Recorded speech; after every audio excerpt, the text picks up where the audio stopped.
आप सभी को मेरा नमस्कार। स्वागत है हिंदी अड्डा एग्जाम एक्सप्रेस पर। आज की क्लास आप सभी के लिए बहुत ही इम्पॉर्टेंट है, क्योंकि इस विषय पे बहुत सारे कमेंट आए थे। बहुत से लोगों का कहना था कि सर, पढ़ने का सही तरीका क्या होना चाहिए, पूर्वावलोकन और लुसेंट, अर्थात दोनों को कैसे मिला करके पढ़ा जाए ताकि दिमाग में बहुत दिनों तक बैठ जाए और एग्जाम में हम भूलने न पावे। और दूसरी बात, कम समय में कैसे पढ़ना चाहिए, क्या तरीका होना चाहिए और किस प्रकार से रिवीजन करना चाहिए, क्योंकि रिवीजन की समस्या बहुत से लोगों के साथ है कि रिवीजन के लिए परेशान रहते हैं, रिवीजन कैसे किया जाए। तो आज इन सब के बारे में हम लोग बहुत ही विस्तार पूर्वक बात करेंगे। कैसे पढ़ें पीसीएस और आरओ एआरओ ताकि प्रारंभिक परीक्षा न रुकने पावे, इस पर भी हम बात करेंगे। और इन दो किताबों को जो पढ़ने का सही तरीका है उसको मैं पढ़ करके आपको दिखाने वाला हूं, केवल बातों से नहीं करके दिखाऊंगा और आप लोग उसे सीखने की कोशिश करिए। अब से होगा जीएस में 100+ स्कोर, बिल्कुल होगा। और होना चाहिए था, बशर्ते अभी तक आप लोग भटक रहे थे, क्योंकि आप लोगों को मिसगाइड करने वालों की संख्या बहुत ही ज्यादा है। और एक हिंदी अड्डा एक ऐसा प्लेटफॉर्म है जो आपको सही रास्ता और शार्ट रास्ता दिखाता है, और वो शार्ट रास्ता और सही रास्ता आपको सफलता के मार्ग तक पहुंचाता है। ऐसी मेरी कोशिश रहती है। तो एक बार फिर से मैं कोशिश करके दिखाता हूं। और ये जो मैंने लिखा है, दो किताब नहीं, जादू है, 100% सत्य है, हवा हवाई कोई बात नहीं है, क्योंकि ऑलरेडी मैं प्रूफ दिखा चुका हूं। ठीक है, कहते हैं कि बजरंग बली हूं क्या, सीना चीर के दिखाऊं। तो मैं तो सीना चीर के भी दिखा चुका हूं, प्रूफ दिखा चुका हूं। पीसीएस में 100+ का प्रूफ दिखा चुका हूं। जो घटना चक्र लुसेंट मिला के पढ़ा होता तो कर आता। और सबसे बड़ी बात है कि इसमें करंट अफेयर शामिल ही नहीं है। जैसे पीसीएस 2023 की बात करें, पेपर भी सरल था और उसमें 37 करंट अफेयर्स पूछा था। 37 में मैं ये नहीं कहता 35 करो, आप 37 में 30+ ही करके आ जाओ। और इधर 100 को मैंने साक्ष्य दिया है। 100 में हम कह रहे हैं आप 100 नहीं, आप 70 प्रश्न करके आ जाओ। 70 कर लो यहाँ, और 30 अगर आपने करंट में कर लिया होता, 37 में 30, बताओ इससे मिनिमम और क्या हो सकता है। दो किताबों से 100 प्रश्न का मैंने साक्ष्य दे दिया। ठीक है, उसके बाद मैंने 37 में 30 करंट करने के लिए बोल दिया। तो इसी को अगर मिला लीजिए तो देखिए 100 हो जा रहा है कि नहीं हो जा रहा है। 100 प्रश्न हो जा रहा है। कौन रोक पाएगा प्री जी, कभी रुक ही नहीं सकता, सवाल ही नहीं पैदा होता है। और इसमें भी खासियत देखो, लुसेंट की किताब और घटनाचक्र पूर्वावलोकन, यदि आप अच्छे से पढ़ते हैं तो इन दोनों में भी लगभग लगभग 80-85%, 80-85% तो एक दूसरे में शामिल है। ठीक है, अलग क्या है, जो 10-15-20% अलग होते हैं उन्हीं को कवर करने के लिए मैं दूसरा किताब प्रेफरेंस करता हूं। यूपी पीसीएस में 100+ जीएस का स्कोर दिखा चुका हूं, करंट अफेयर छोड़ करके। बार बार मैं बोल रहा हूं, आश्चर्य भले हो रहा हो लेकिन यही सत्य है। और नहीं विश्वास है, पीछे जाके वीडियो देखिए। और आरओ एआरओ में 84-85 प्रश्नों का साक्ष्य दिखा चुका हूं, इसमें भी 20 करंट अफेयर्स को छोड़कर। ठीक है, तो चलिए आज हम लोग चर्चा करते हैं कि कैसे पढ़ें लुसेंट और घटना चक्र पूर्वावलोकन को मिलाकर, ताकि हमारा स्कोर बेहतरीन हो। ठीक है, तो आज उसी पे हम लोग चर्चा करेंगे। और आपको मैं बताना चाहूंगा कि पूर्वावलोकन जब आप खोलेंगे किताब, कोई भी टॉपिक, चाहे प्राचीन इतिहास से खोलें, मिडवेल्स खोलें या मॉडर्न हिस्ट्री से, तो शुरुआत के जो पेज में विस्तार से लिखा होता है 2-3 पेज में, उसे आपको पढ़ने की बहुत जरूरत नहीं है। क्यों? क्योंकि जो ये व्याख्या देखते हो प्रत्येक प्रश्नों के पीछे लिखा होता है, पीछे नहीं नीचे लिखा होता है ना, यही चीज वहां पे डिटेल में शुरू में छाप देते हैं। क्यों छाप देते हैं वही सेम चीजें मुझे नहीं पता है, उनका अपना स्टाइल होगा तैयार करने का किताब। लेकिन वहां के पढ़ने की बजाय आप यहाँ पे पढ़ लेंगे तो उससे क्या है, आपके समय की बचत होगी और वही चीजें आपको यहाँ पर मिल जाएंगी प्रश्नों के रूप में व्यवस्थित। प्रत्येक प्रश्न के नीचे वहां पे सारे को इकट्ठे कर दिया है, तो उसको आप मत पढ़िए, सीधा प्रश्न कोष पर आइए। यहां से स्टार्ट करिए नंबर 1 प्रश्न से। कैसे पढ़ना है मैं बताता हूं। जैसे पहला प्रश्न है, गौतम बुद्ध का जन्म कब हुआ? चलो, 563 ईसा पूर्व आपने पढ़ लिया।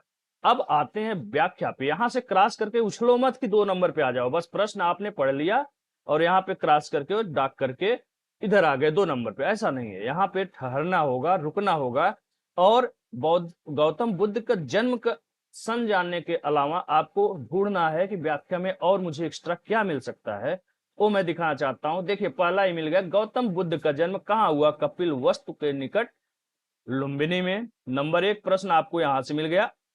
563, चलो प्रश्न से आपने पढ़ लिया।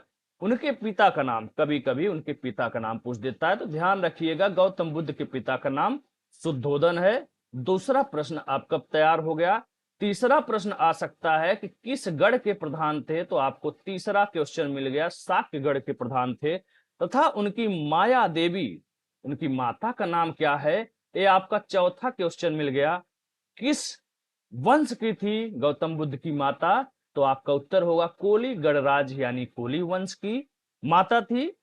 वंश की थी कन्या कौन? गौतम बुद्ध की माता माया देवी। पांचवा क्वेश्चन आपको मिल गया, 29 वर्ष की अवस्था में, कितने वर्ष की अवस्था में गौतम बुद्ध ने अपना घर छोड़ा, ये हो गया आपका छठा क्वेश्चन। ठीक है, गृह त्याग दिया, जिसे बौद्ध ग्रंथों में क्या कहा जाता है? महाभिनिष्क्रमण। ये हो गया 7 क्वेश्चन आपका। एक व्याख्या से आपको 7 क्वेश्चन मिला गौतम बुद्ध के बारे में। ठीक है, अब इन सब प्रश्नों को आगे जब हम लोग पढ़ेंगे तो आप देखोगे कि ये 7 जो प्रश्न मैंने लिखा है, पहला यहां है, दूसरा यहां है, तीसरा यहां है, चौथा यहां है, पांचवा यहां है, छठा यहां है और सातवां ये रहा।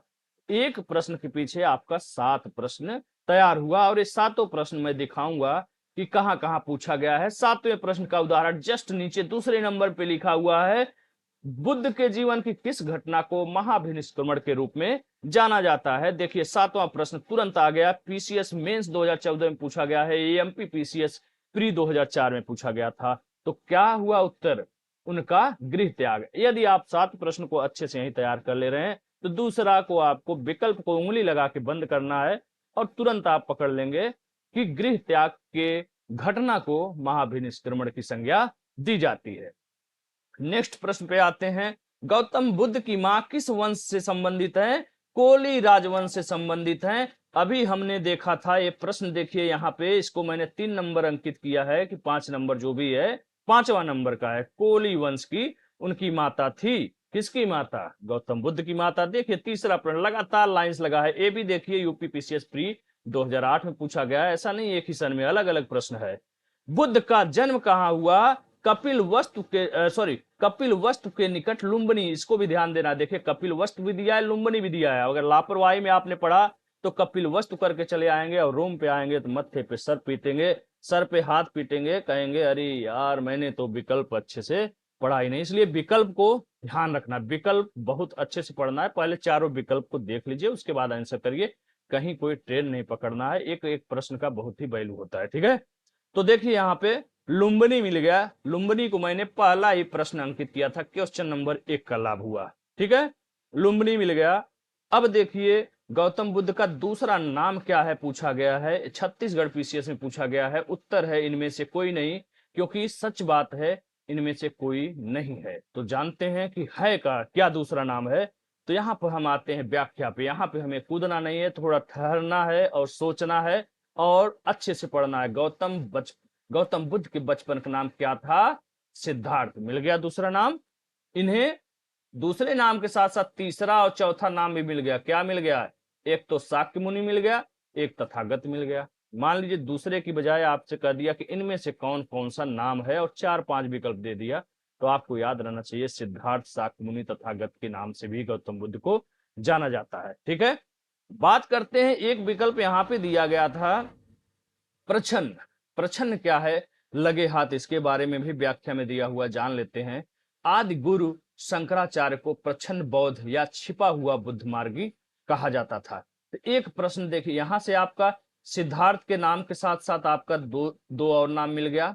ठीक है, यहाँ पे हमें जानकारी मिल गई कि प्रछन्न बौद्ध या छिपा हुआ बुद्ध मार्गी किसे कहा जाता है। यदि ये प्रश्न आ गया तो हमें दिमाग में आ जाना चाहिए कि आदि गुरु शंकराचार्य। ये जरूरी नहीं है कि पहले राउंड में ही हो, 2, 3, 4, 5, 10 बार जब पढ़ते चले जाएंगे तो ये सब चीजें फीड होती चली जाती हैं। ठीक है। और बाकी जो पार्थ प्रछन्न इत्यादि नाम है ये भगवान बुद्ध का नहीं है, बात खत्म हो गया।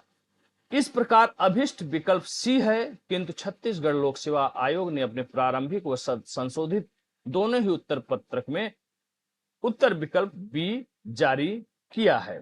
ठीक है, इस प्रकार से ये गलत है, उन्होंने गलत उत्तर जाना है, लेकिन सच्चाई ये है कि इनमें से कोई नाम है ही नहीं, क्योंकि इनका नाम एक तो बचपन का सिद्धार्थ है, फिर गौतम बुद्ध को शाक्य मुनि तथागत आदि नाम से जाना जाता है।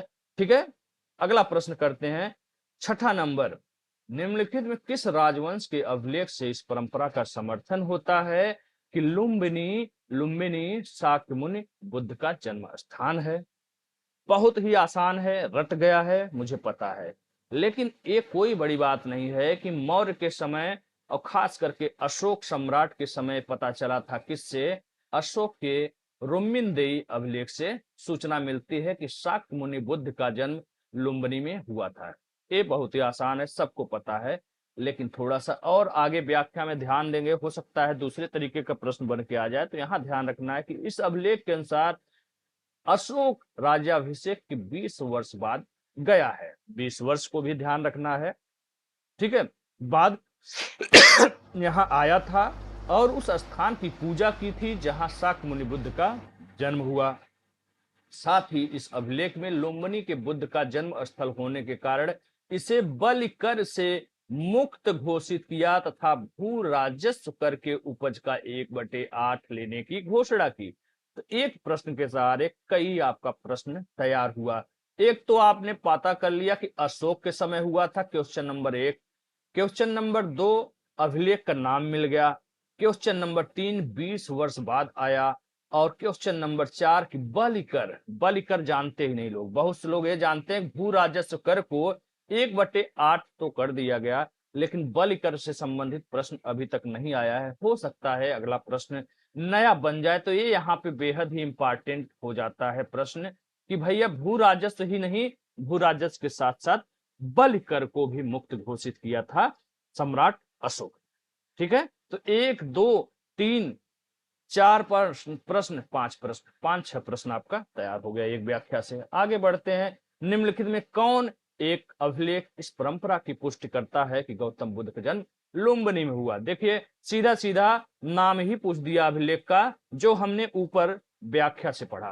ठीक है, व्याख्या में देखिए यहाँ पे हमने पढ़ा ना रुम्मिनदेई अभिलेख, तो यही प्रश्न फिर से बन के आ गया। तो ये व्याख्या पढ़ने का लाभ होता है कि तुरंत आप चीजों को पहचान जाते हैं। ओके, आगे बढ़ते हैं।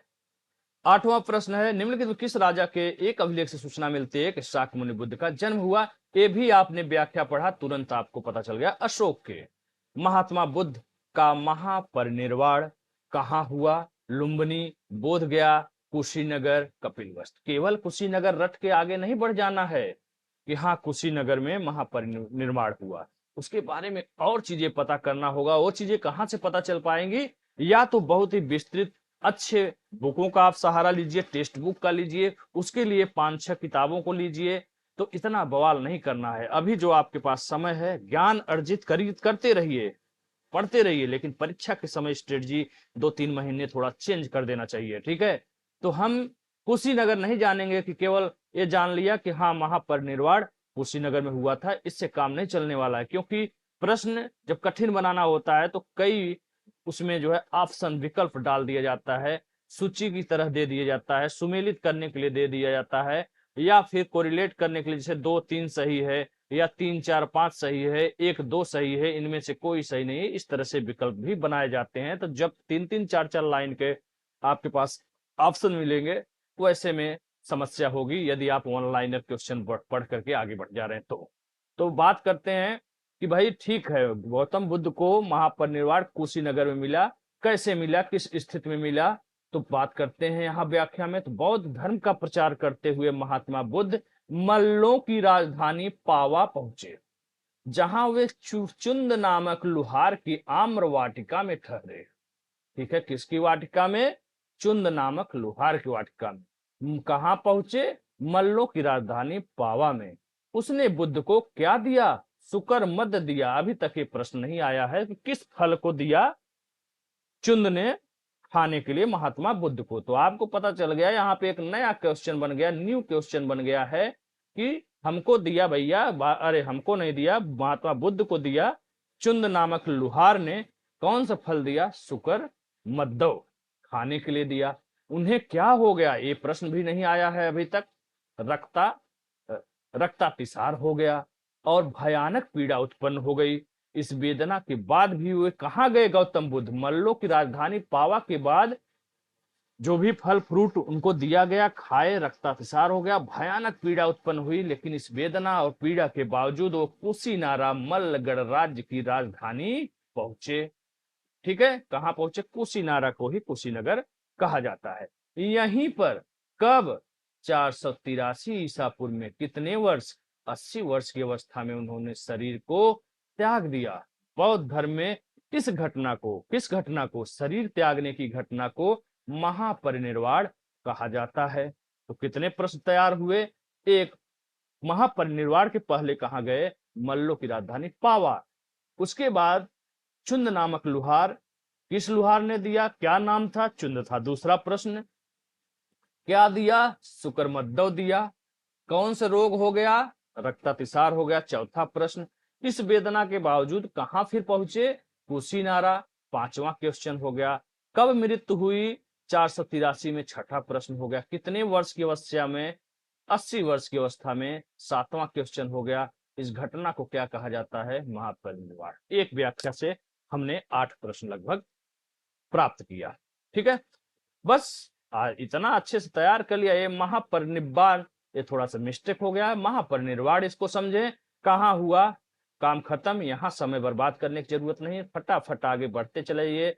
फिर आ गया प्रश्न, कहाँ हुआ भैया? मल्लों में हुआ, कुशीनारा। गौतम बुद्ध की इसको पढ़ना ही नहीं है, आगे बढ़िए। ठीक है, यहाँ पे क्या है? वही सांसारिक दुख है, इसको अपना देख लीजिए। महापरिनिर्वाण कहा जाता है। महापरिनिर्वाण मंदिर कहाँ बनाया गया? अरे भाई, जहां पे शरीर त्यागा है वहीं पे तो बनेगा, कुशीनगर में बना। ठीक है, यहाँ पर स्तूप, स्तूप को ही महापरिनिर्वाण मंदिर के नाम से आया जाता है। ऐसा नहीं है महापरिनिर्वाण मंदिर बोल दिया और अगली बार स्तूप बोल दिया तो आप कंफ्यूज हो गए। मंदिर नाम असल में बौद्ध धर्म में कहा ही नहीं जाता है। वहां के मंदिर जैसे प्लेस को, पूजा स्थल को स्तूप ही कहा जाता है। पहली बात तो ये याद रखिएगा। ठीक है, उत्तर प्रदेश के कुशीनगर में जिले में स्थित है। मंदिर में स्थापित भगवान बुद्ध की मूर्ति 1877 ईस्वी में उत्खनन के द्वारा प्राप्त की गई। महापरिनिर्वाण मंदिर विश्व में बौद्ध धर्म के सबसे पवित्र मंदिरों में एक माना जाता है। बिल्कुल माना जाएगा, क्योंकि बौद्धिस्ट जो हैं भाई वो तो मानेंगे ही। ठीक है, तो चूंकि वहां पे शरीर उन्होंने त्यागा है तो पवित्र तो माना ही जाएगा, जाहिर सी बात है। अधोलिखित राज्यों में, अधोलिखित नहीं है, निम्नलिखित राज्यों में किनका संबंध? अधोलिखित माने भी निम्नलिखित होता है। अधो मीन्स होता है नीचे की ओर। ठीक है, तो निम्नलिखित राज्यों में किनका संबंध बुद्ध के जीवन से है? तो हम लोगों ने प्रश्न पढ़ा। ठीक है, उसके बाद उत्तर को तलाशने की कोशिश करते हैं। आईएएस 2014 और 2015 लगातार प्रश्न आया है। कौन कहता है आईएएस में प्रश्न भी रिपीट नहीं होता है? आईएएस में भी रिपीट होता है, बहुत सी चीजें कनेक्ट होती हैं। ठीक है, तो आगे बात करते हैं। 4 विकल्प दिया है, अवंती, गांधार, कौशल, मगध। इसका उत्तर दिया है 3 और 4, यानी कौशल और मगध से इनका संबंध है, लेकिन अवंती गांधार से नहीं है। तो पढ़ते हैं क्यों नहीं है भाई, क्यों नहीं है? कौशल मगध महाजनपदों का संबंध बुद्ध के जीवन से नहीं है। गौतम बुद्ध ने अपनी शिक्षा के प्रचार प्रसार हेतु मगध एवं कौशल दोनों राज्यों में भ्रमण किया। अब अवंती और गांधार से क्यों नहीं है? तो इसका जवाब जो जब पढ़ते बार बार पढ़ते हैं तो पता चलता है अवंती और गांधार गए ही नहीं बुद्ध जी। ठीक है, इस प्रकार से आपका उत्तर मिल गया और व्याख्या में भी कुछ जानकारी प्राप्त हो गई। जो जानकारी मिल जाए वही लीजिए, अभी अभी यही लीजिए। ये नहीं कि भाई वहां अवंती गए हैं कि नहीं, पूरा बुक पलट डालिए।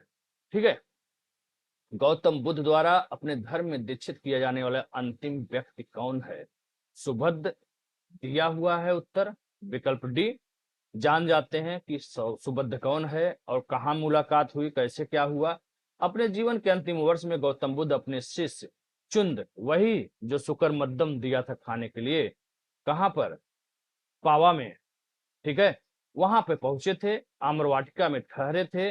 शुकरमद्दव भोज्य सामग्री खाने से अतिसार रक्तातिसार रोग हो गया, जिसे शायद पेचिस भी बोलते हैं, ठीक है। पीड़ित हो गए, फिर वे पावा से कुशीनगर चले गए। यहीं पर सुभद्र को उन्होंने अपना अंतिम क्या दिया? उपदेश दिया, ज्ञान दिया।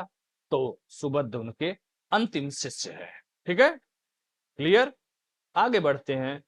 बुद्ध द्वारा रूपांतरित निम्न व्यक्तियों में कौन सा अंतिम है? बिल्कुल समय बर्बाद नहीं करना है, क्योंकि वहां ऊपर अच्छे से पढ़ लिए, टिक मारिए, आगे बढ़िए।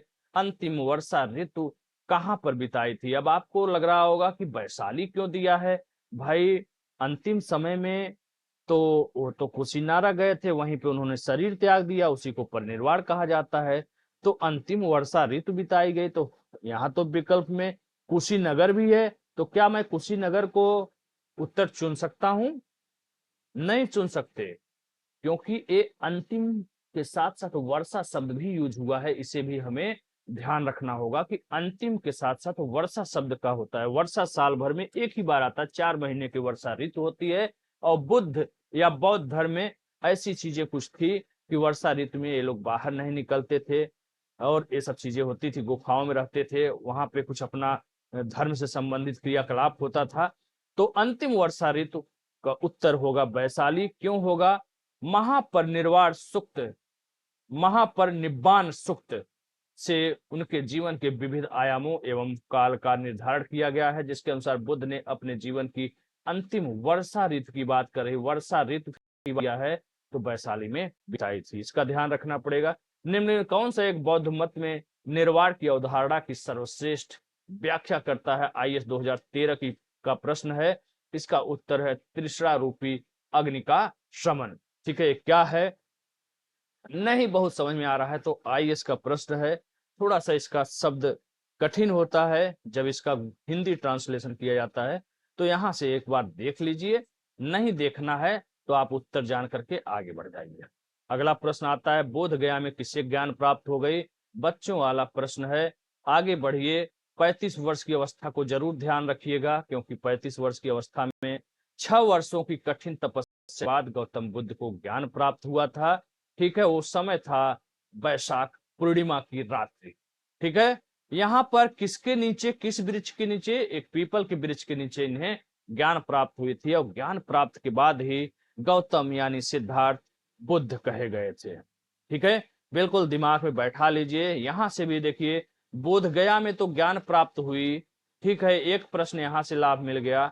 दूसरा है 6 वर्ष की कठिन तपस्या के बाद मिला। तीसरा इनकी अवस्था 35 वर्ष पता चल गया, 35 वर्ष की उम्र में इन्हें ज्ञान प्राप्त हुआ। कब हुआ? वैशाख पूर्णिमा के दिन हुआ, रात्रि हुआ, दिन नहीं है कि रात्रि को हुआ। किस वृक्ष के नीचे? पीपल के वृक्ष के नीचे। 5वां प्रश्न पूछ देगा किस नदी के किनारे? तो फाल्गु नदी का भी ध्यान रखना होगा। उसका आधुनिक नाम क्या है? आगे चर्चा करते हैं। अगला है, आलार कालम कौन थे? बुद्ध के गुरु थे, शिष्य थे? बहुत ही कंफ्यूजन की बात है, लेकिन ध्यान रखिएगा बुद्ध के एक गुरु थे। इनके बारे में विस्तार से पढ़ लेते हैं कि महाभिनिष्क्रमण के बाद, यानी महाभिनिष्क्रमण यानी गृह त्याग के बाद ज्ञान की खोज में महात्मा बुद्ध आलार कालम के आश्रम में पहुंचे और उनसे दीक्षा ली। आलार कालम के आश्रम में उन्होंने तपस्या किया, किंतु संतुष्टि, मन को शांति वहां पे नहीं मिली, जिसकी वजह से फिर बाद में चले गए थे। लेकिन आलार कालम क्या थे? आलार कालम के बारे में बात कर लेते हैं। तो ये सांख्य दर्शन के आचार्य थे तथा अपनी साधना शक्ति के लिए विख्यात थे। तो आलार कालम भी इतिहास में एक महत्वपूर्ण व्यक्ति हैं। इनके बारे में भी प्रश्न आते रहते हैं। महात्मा बुद्ध ने अपना पहला धर्म चक्र प्रवर्तन किस स्थान पर दिया? तो वो है उत्तर प्रदेश में स्थित सारनाथ। सारनाथ को ही ऋषिपत्तनम भी कहा जाता है, ध्यान रखिएगा। इसी ऋषिपत्तनम का वर्तमान में नाम सारनाथ है, जो कि वाराणसी उत्तर प्रदेश के में स्थित है। यहाँ पर इन्होंने 5 ब्राह्मण सन्यासियों को, कितने? 5 ब्राह्मण सन्यासियों को पहला उपदेश दिया। इसी उपदेश को, इसी घटना को बौद्ध धर्म में धर्म चक्र प्रवर्तन कहा जाता है। ओके। उरुवेला, उरुवेला से सबसे पहले, उरुवेला भी एक जगह है, उरुवेला से सबसे पहले ऋषिपत्तनम यानी सारनाथ पहुंचे। बुद्ध ने पहला उपदेश कब दिया? बढ़िए आगे। अब ऊपर अच्छे से पढ़ लिया तो क्या है रुक रहे हो? आगे बढ़ो, आगे बढ़ो, आगे बढ़ो। ये सब में समय नहीं देना है। जहां इंपॉर्टेंट लगे वहां रुकना है, वहां रुकना है। इसको बच्चों की तरफ पढ़ते चले जाइए, क्रॉस भागिए। अब रुक जाइए भाई। अब यहाँ पे कह रहा है पहला उपदेश नहीं, सर्वाधिक उपदेश कहाँ दिया? कहाँ दिया? श्रावस्ती। अब यहाँ पे श्रावस्ती और वैशाली में थोड़ा सा सोच लो। रिवीजन, रिवीजन देखो भैया, बहुत से लोग पूछ रहे हो कि रिवीजन सर कैसे करें। तो देखो ऐसा है, रिवीजन रिवीजन ऐसे घटना चक्र पूर्वावलोकन या लुसेंट का नहीं होता है। लुसेंट का तब भी आप हाईलाइट करके छोटे छोटे पॉइंट, अभी मैं बताऊंगा कैसे करना है, आगे कर सकते हो। बशर्ते घटना चक्र, मैं क्या कहूं, मैं तो कहता हूं कि एक दिन में यदि आप लगभग 100 पेज का टारगेट रखते हो, तब 7 पार्ट घटना चक्र खत्म होने में लगभग आपका 40 दिन से 45 दिन लगेगा। उसमें बीच में मैं 2-4 दिन छोड़ दे रहा हूं, कभी पढ़ने का मन नहीं किया, कभी कहीं आना जाना हो गया, कभी तबीयत खराब हो गई। ऐसी स्थिति में 45 दिन मोटा मोटा मान के चलिए। बहुत ज्यादा खींचने का प्रयास करेंगे 40 दिन में हो सकता है। ठीक है, यदि 100 पेज लगभग आपने टारगेट बनाया तो 40 दिन में आपका ये सब चीजें खत्म हो जाएंगी। 40 दिन। अब जैसे मान लो आप 100 पेज पढ़े, 100 पेज में कोई बहुत स्पीड है तो 4 घंटे में कर लेगा, नहीं तो कोई 6 घंटे में कर लेगा। मैं तो भैया 6 घंटा लगता है मुझे 100 पेज करने में। ठीक है, उससे फास्ट में कर ही नहीं पाता हूँ, चाहे जितनी बार पढ़ूं।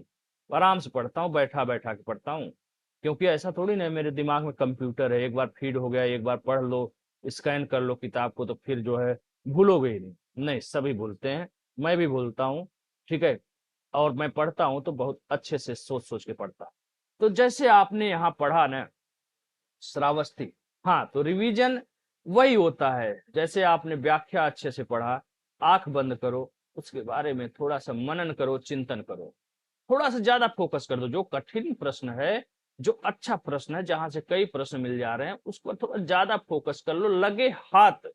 पढ़ते पढ़ते तुरंत ही वहीं पे थोड़ा आंख बंद करो, शांति से बैठो और चिंतन मनन करो। वो दिमाग में लगभग लगभग फीड होता जाता है। ऐसे कई बार प्रक्रिया करने से हो जाता है। ठीक है, और बात करते हैं कनेक्ट कैसे करते हैं। जैसे मान लो यहाँ पे सर्वाधिक उपदेश का पूछा था, तो आपको पता चला कि सर्वाधिक उपदेश बुद्ध ने कौशल राज्य की राजधानी है श्रावस्ती। या ध्यान रखना है इसको भी कि ये भी इंपॉर्टेंट है। श्रावस्ती किस राज्य की राजधानी है? कौशल राज्य की राजधानी है श्रावस्ती। यहीं पर बुद्ध ने सर्वाधिक उपदेश दिया। अब यहाँ पे एक बार सोच लो कि वैशाली के लिए मैंने क्या पढ़ा था। तो ध्यान रखना अभी पीछे प्रश्न आया था कि अंतिम वर्षा ऋतु गौतम बुद्ध ने कहाँ बिताया था? तो वैशाली। इस प्रकार वैशाली, श्रावस्ती में क्या था भाई? श्रावस्ती में ऐसे सोचो, श्रावस्ती में क्या था? श्रावस्ती में क्या था? अच्छा अच्छा अच्छा, सर्वाधिक उपदेश दिए थे। ओके, चलो भाई। बुद्ध कौशाम्बी किसके काल में गए? अरे भाई उदयन थे। ठीक है, उनके काल में गए। उदयन कौन थे? इनका पूरा नाम क्या है? वत्सराज उदयन। एक उदयन है और एक उदयन है। उदयन कौन है? मौर्य है, गुप्त है, याद आ रहा है? नहीं याद आ रहा है, आगे याद दिलाते हैं। गौतम बुद्ध, महात्मा बुद्ध या गौतम बुद्ध वत्सराज उदयन के शासन काल में कौशाम्बी गए थे। 9वां वर्षा वास किया था। उदयन ने पिंडोला भारद्वाज के प्रभाव में आकर बौद्ध धर्म बनने के बाद घोषिताराम बिहार भिक्षु संघ को दान दिया। कितने प्रश्न तैयार हो गए? क्वेश्चन तो आया ही था उदयन, लेकिन यहाँ पे वत्सराज पता चला, पूरा नाम वत्सराज उदयन है। 9वां वर्षावास किया। ध्यान रखना ये प्रश्न भी आता है या आया हुआ है कि उदयन ने किसके प्रभाव में आकर के बौद्ध धर्म ग्रहण किया। तो यहाँ हमारा एक नया प्रश्न मिल गया, पिंडोला भारद्वाज। और जब उदयन बौद्ध धर्म ग्रहण कर लिए तो उन्होंने कौन सा विहार बौद्ध भिक्षु को दान दिया? बहुत ही इंपॉर्टेंट है, घोषिताराम विहार दिया था। अब घोषिताराम विहार कहाँ है? ध्यान रखो, कौशाम्बी में है। ठीक है, बुद्ध की मृत्यु के बाद प्रथम बौद्ध संगीत की अध्यक्षता किसने की थी? ठीक है, यहाँ पे उत्तर मिल गया महाकश्यप द्वारा। ठीक है, और देखो जब आप एक बार पढ़ते चले जाओगे ना, पढ़ने का तरीका देखो, आंसर को उंगली लगा करके ऐसे ढक दिया करो, ऐसे ढक दिया करो।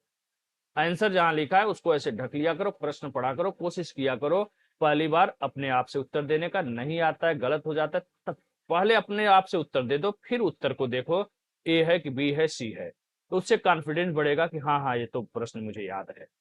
ठीक है, और नहीं याद है थोड़ा सा उसको फोकस करो, उसको हल्का से यहाँ पे स्टार बना दो कि भाई इसको थोड़ा सा हमें ज्यादा ध्यान देना है। ठीक है, फिर आगे बढ़ो। तो प्रथम बौद्ध संगत के बारे में पढ़ते हैं। बौद्ध संगत कहो या बौद्ध परिषद कहो, तो बुद्ध की मृत्यु के तत्काल बाद, कितने बाद, तत्काल बाद राजगृह यानी राजगीर के सप्तकर्णी गुफा में हुई। इस समय मगध का शासक कौन था भाई? अजात शत्रु थे। एक नया प्रश्न मिल गया। सप्तकर्णी गुफा भी मिल गया, तो यहाँ भी नया प्रश्न है। ठीक है, यहाँ भी नया प्रश्न मिल गया। इस संगत के अध्यक्ष महाकश्यप, अब चाहे दंत से आधा लगा हो चाहे तालव्य से, थोड़ा सा नामों में डिफरेंस हो सकता है, इसको ध्यान रखिए। अध्यक्षता महाकश्यप ने किया था। इसमें बुद्ध के प्रमुख शिष्य आनंद और उपाल भी उपस्थित थे। इसमें बुद्ध की शिक्षाओं का संकलन हुआ तथा उन्हें सुक्त और विनय नामक दो पिटकों में विभाजित किया गया। आनंद और उपाली क्रमशः क्रमशः धर्म यानी आनंद धर्म और विनय उपाली विनय के प्रमाण माने गए। कितने प्रश्न तैयार हो गए जी? प्रथम बौद्ध संगत का आपने प्रश्न केवल यहाँ पे एक उत्तर मिला था आपको कि महाकश्यप के अध्यक्षता में हुआ। यहाँ पे मिला कि भैया प्रथम बौद्ध संगत कब हुई थी? महात्मा बुद्ध के मृत्यु के 100 साल बाद अगर दे दिया तो आप कंफ्यूज हो जाओगे। तो ध्यान रखना, जो प्रथम बौद्ध संगत हुई थी वो मृत्यु के तत्काल बाद हुई थी। कहाँ हुई थी? राजगृह या राजगीर। क्वेश्चन नंबर 1 मिला। किस गुफा में? सप्तकर्णी। दूसरा प्रश्न मिल गया। उस समय मगध शासक कौन था? अजातशत्रु। तीसरा प्रश्न मिल गया। अध्यक्षता वाला चलो प्रश्न ऊपर पढ़ लिया। उनके शिष्य कौन कौन थे? आनंद और उपाली शामिल हुए थे, तो यहाँ पे चौथा प्रश्न मिल गया। किस किस क्या संकलन किया गया था? शिक्षाओं का संकलन। पांचवा प्रश्न तैयार हो गया। किस भाग में बांटा गया था? सुक्त और विनय पट्टक में। ठीक है, छठा प्रश्न हो गया। आनंद और उपाली क्रमशः धर्म और विनय के 7वां 8वां, मतलब 7 7 8 8 10 10 प्रश्न एक व्याख्या से आपका तैयार हो जा रहा है। इससे संबंधित आगे आपको बहुत से प्रश्न मिलेंगे। जैसे प्रथम बौद्ध संगत के अध्यक्ष कौन थे? वही प्रश्न है, रिपीट है। चलो आगे बढ़ो, आगे बढ़ो, आगे बढ़ो। कौन संचालन किया था? महाकश्यप। यहाँ समय देने की जरूरत नहीं है, आगे बढ़िए। प्रथम बौद्ध संघ महासभा कहाँ हुआ था? अभी हमने पढ़ा, राजगीर या राजगीर कह दे, बात एक ही है। आगे बढ़िए, समय बर्बाद मत करिए। सप्तकर्णी गुफा कहाँ है भाई? राजगीर में है। आगे बढ़िए। महापरिनिर्वाण के बाद पहली बौद्ध संगत कहाँ हुई? राजगीर, राजगृह, बिहार। कनिष्क के समय, अरे कश्मीर में कनिष्क के शासनकाल में जो बौद्ध संगत आयोजित की गई उसकी अध्यक्षता किसने की थी? वसुमित्र की थी। आपको उत्तर मिला। इसके साथ साथ अब यहाँ पे रुकना है, थोड़ा सा ठहरना है, क्योंकि यहाँ पे दिया है व्याख्या। इन सब में तो आगे बढ़ जाना है, वन लाइनर है, ऊपर आपने व्याख्या अच्छे से पढ़ लिया इसलिए यहाँ पे नहीं दिया है। अब हम आते हैं इस प्रश्न में, जब आते हैं तो देखते हैं कि जो कनिष्क के शासनकाल में कश्मीर में बौद्ध संगत आयोजित हुई थी वह किसकी अध्यक्षता में हुई? वसुमित्र के। अब बात करते हैं, वसुमित्र की अध्यक्षता में तो हुई थी, लेकिन उसके बारे में और सारी डिटेल जान लेते हैं कि कौन सी वो बौद्ध संगत थे। तो पता चला चतुर्थ बौद्ध संगत जो थी वह कुषाण शासक कनिष्क के राज्यकाल में कश्मीर में, कहा? कश्मीर के कुंडल वन में आयोजित हुई। इसकी अध्यक्षता कौन किया था भाई? वसुमित्र ने किया था, तथा इसके उपाध्यक्ष कौन थे? अश्वघोष थे। इस सभा में महासंघिकों का वर्चस्व था। यहाँ बौद्ध ग्रंथों के कठिन अंशों पर सम्यक विचार किया गया तथा प्रत्येक पिटक पर भाष्य लिखकर उन्हें विभाषा शास्त्र नामक टीकाओं में संकलित कर दिया गया। इसी समय बौद्ध धर्म हीनयान एवं महायान नामक दो स्पष्ट संप्रदायों में विभक्त हो गया। कितने नए प्रश्न मिले जी? चतुर्थ बौद्ध संगत हुआ था, कनिष्क के शासन काल में हुआ था। कहाँ हुआ था? कश्मीर के कुंडलवन में हुआ था। अध्यक्षता यहाँ से शासक भी पता चला। दूसरा प्रश्न यहाँ तीसरा। चलो ये तो आपने अध्यक्ष पढ़ ही लिया प्रश्न के माध्यम से, तो इसको छोड़ देते हैं। लेकिन अश्वघोष इसके उपाध्यक्ष थे। ये आपका चौथा प्रश्न मिल गया। महासंघिकों का वर्चस्व था, 5वां मिल गया। भाष्य लिखकर विभाषा शास्त्र में बांटा गया, छठा प्रश्न मिल गया है। इसके बाद हीनयान एवं महायान में बंटवारा हो गया, कब? कनिष्क के समय में, चतुर्थ बौद्ध संगत में, सातवां प्रश्न मिल गया। अब देखो यहां से आपको व्याख्या में 7-8 प्रश्न मिल गया। अब इसी को बार बार इसी से पूछा जाता है। जैसे यहाँ पे देखो प्रश्न बन के IAS 1993 पूछा गया है, यही व्याख्या से देखो यहाँ पढ़ा आपने, फिर फटाक से आपने उत्तर ऐसे बंद किया और पहुंच गए। तुरंत याद आ गया कि चतुर्थ बौद्ध संगति जो हुई थी वह कनिष्क के समय में हुई थी। कहाँ हुई थी? कश्मीर के कुंडल वन में हुई थी। कौन अध्यक्ष था? वसुमित्र थे। उसकी उपाध्यक्ष कौन था? अश्वघोष था। चतुर्थ बौद्ध संगत में क्या हुआ? महासंघों का वर्चस्व था और बौद्ध धर्म 2 टुकड़ों में बट गया स्पष्ट रूप से, किसमें? हीनयान और महायान। ठीक है, इतना सब कुछ आपने। और एक क्या हुआ? प्रत्येक टीका पर भाष्य लिख करके विभाषा शास्त्र नामक ग्रंथ भी तैयार किया गया। ठीक है, कितने प्रश्न तैयार हुए? अब वही प्रश्न देखिए नीचे आता जा रहा है, आप फटाफट फटाफट करते चले जाइए। जैसे यहाँ पे आइए, अब यहाँ पे समय नहीं लगेगा, किसके समय में किस नगर में आयोजित हुआ? कश्मीर में हुआ। आगे बढ़िए फटाक से। अरे भाई ये पेज क्यों खिसक जा रहा है? फिर से क्यों समय बर्बाद करना है? मुझे तो पता चल गया सब, वही मैंने इतने अच्छे से पढ़ लिया कि मुझे इसमें समय ही नहीं देना है। हमें समय ही नहीं देना है क्योंकि हमने ऊपर इतना अच्छे से पढ़ ही लिया है। ठीक है, अब बात करते हैं यहाँ। अब रुक जाओ, IAS प्री 2019 में आया है और नीचे इतना बड़ा व्याख्या दिया है। हो सकता है यहाँ से कुछ नई चीजें मिल जाए यार। आफत क्या है भागने की इतनी है? ठहरो, पढ़ाई करनी है। पढ़ाई से अलग उद्देश्य अगर कुछ है तो भागो, कोई दिक्कत नहीं है, खूब तेजी से भागो। लेकिन यदि पढ़ाई आपको करना है तो थोड़ा सा आराम से प्यार से करिए। ठीक है, ठीक है। तो इस प्रकार से आप देखिए प्रश्न है IAS का, इसमें आपको आगे बढ़ना है। ठीक है, व्याख्या को पढ़ना है। ठीक है, महात्मा बुद्ध क्या दिया है? प्रश्न में दिया है निम्नलिखित पर विचार कीजिए। पहला है बुद्ध में देवत्वारोपण। देवत्वारोपण, ठीक है, देवत्व समझते हो ना, देवत्वारोपण। दूसरा है बोधिसत्व के पथ पर चलना। तीसरा है मूर्ति उपासना तथा अनुष्ठान। उपयुक्त में कौन सी विशेषताएं महायान बौद्ध मत की हैं? महायान की बात कर रहा है। ठीक है, तो इसमें आपका उत्तर दे रहा है तीनों हैं। तो इसके बारे में एक बार व्याख्या पढ़ लेते हैं अच्छे से। महायान बौद्ध मत बुद्ध की लोकोत्तर सत्ता तथा देवत्व में विश्वास करता है और बौद्ध के अनेक अवतारों एवं रूपों में भी विश्वास करता है। साथ ही यह बुद्धत्व के मार्ग पर चलने वाले बोधिसत्व वाले को बोधिसत्व कहता है, जो सभी मानवों की मुक्ति में सहायता करता है।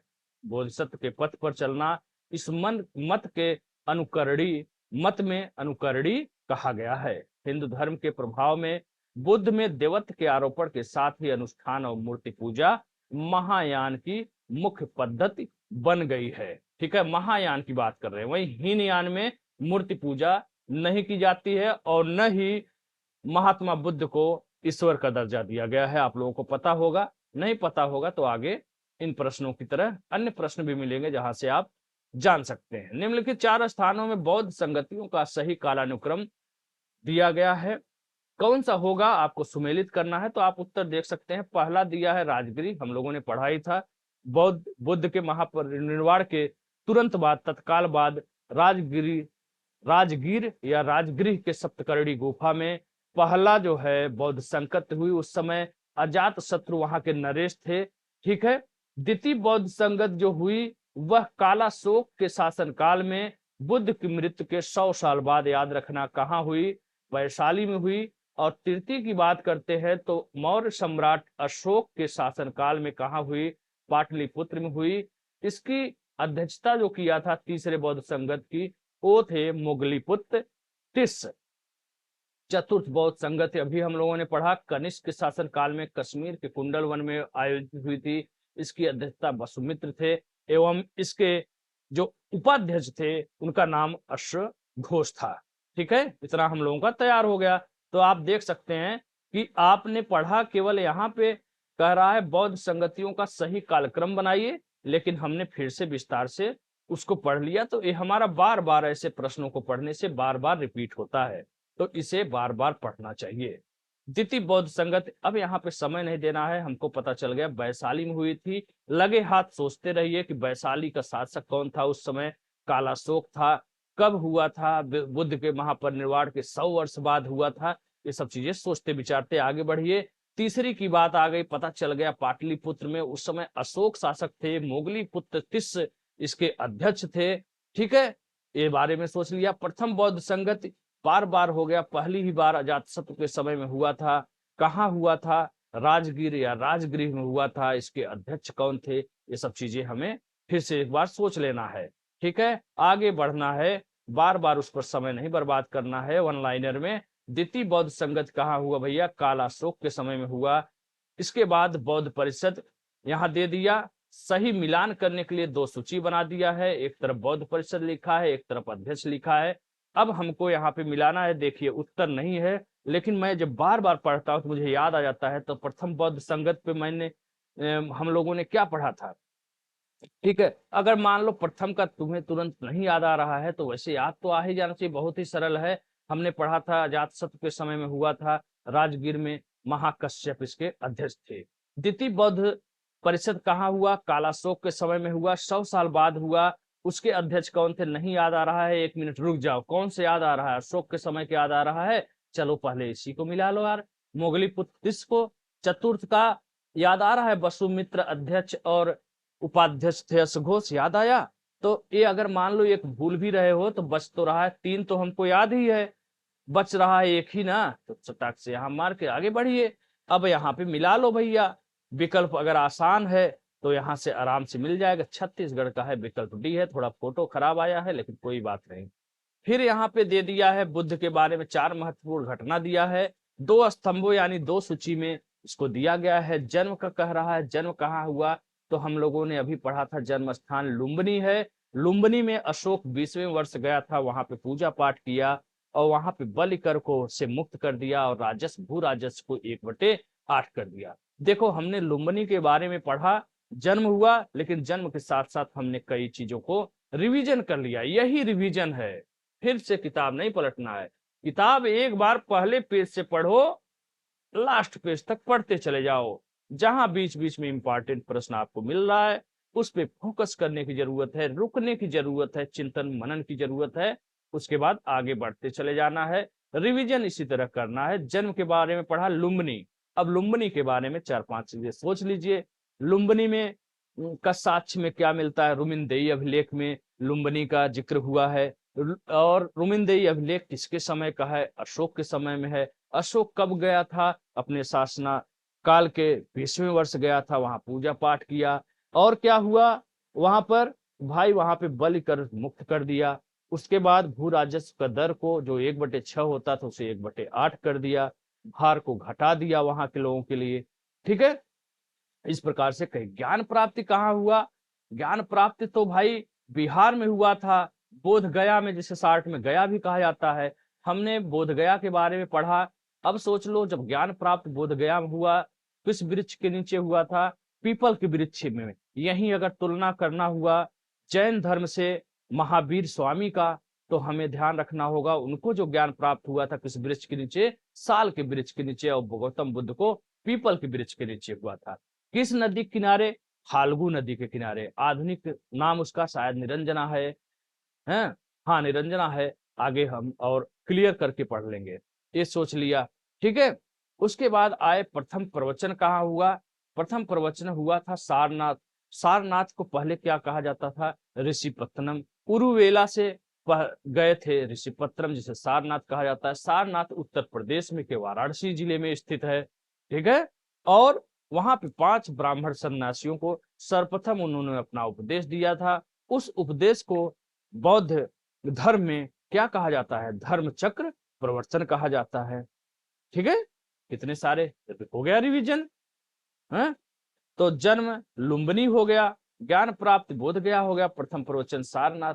निधन कहाँ हुआ भाई, कुशीनगर, कुशीनारा में हुआ, मल्लों की राजधानी में हुआ। वहां उससे पहले वो कहाँ गए थे, पावा में गए थे। पावा में सुबुद्ध, अरे सॉरी, सुबुद्ध को तो अंतिम उपदेश दिए थे। उनका जो शिष्य था चुंद नामक लुहार, उन्होंने सुकर मध्यम नामक सामग्री दिया था, फल दिया था खाने के लिए। उससे उनको रक्तातिसार हो गया, ठीक है। और उस वेदना के बावजूद वो कुशीनगर के मल्लों के पास पहुंचे। ये दूसरी शाखा थी मल्लों की, पावा की दूसरी है।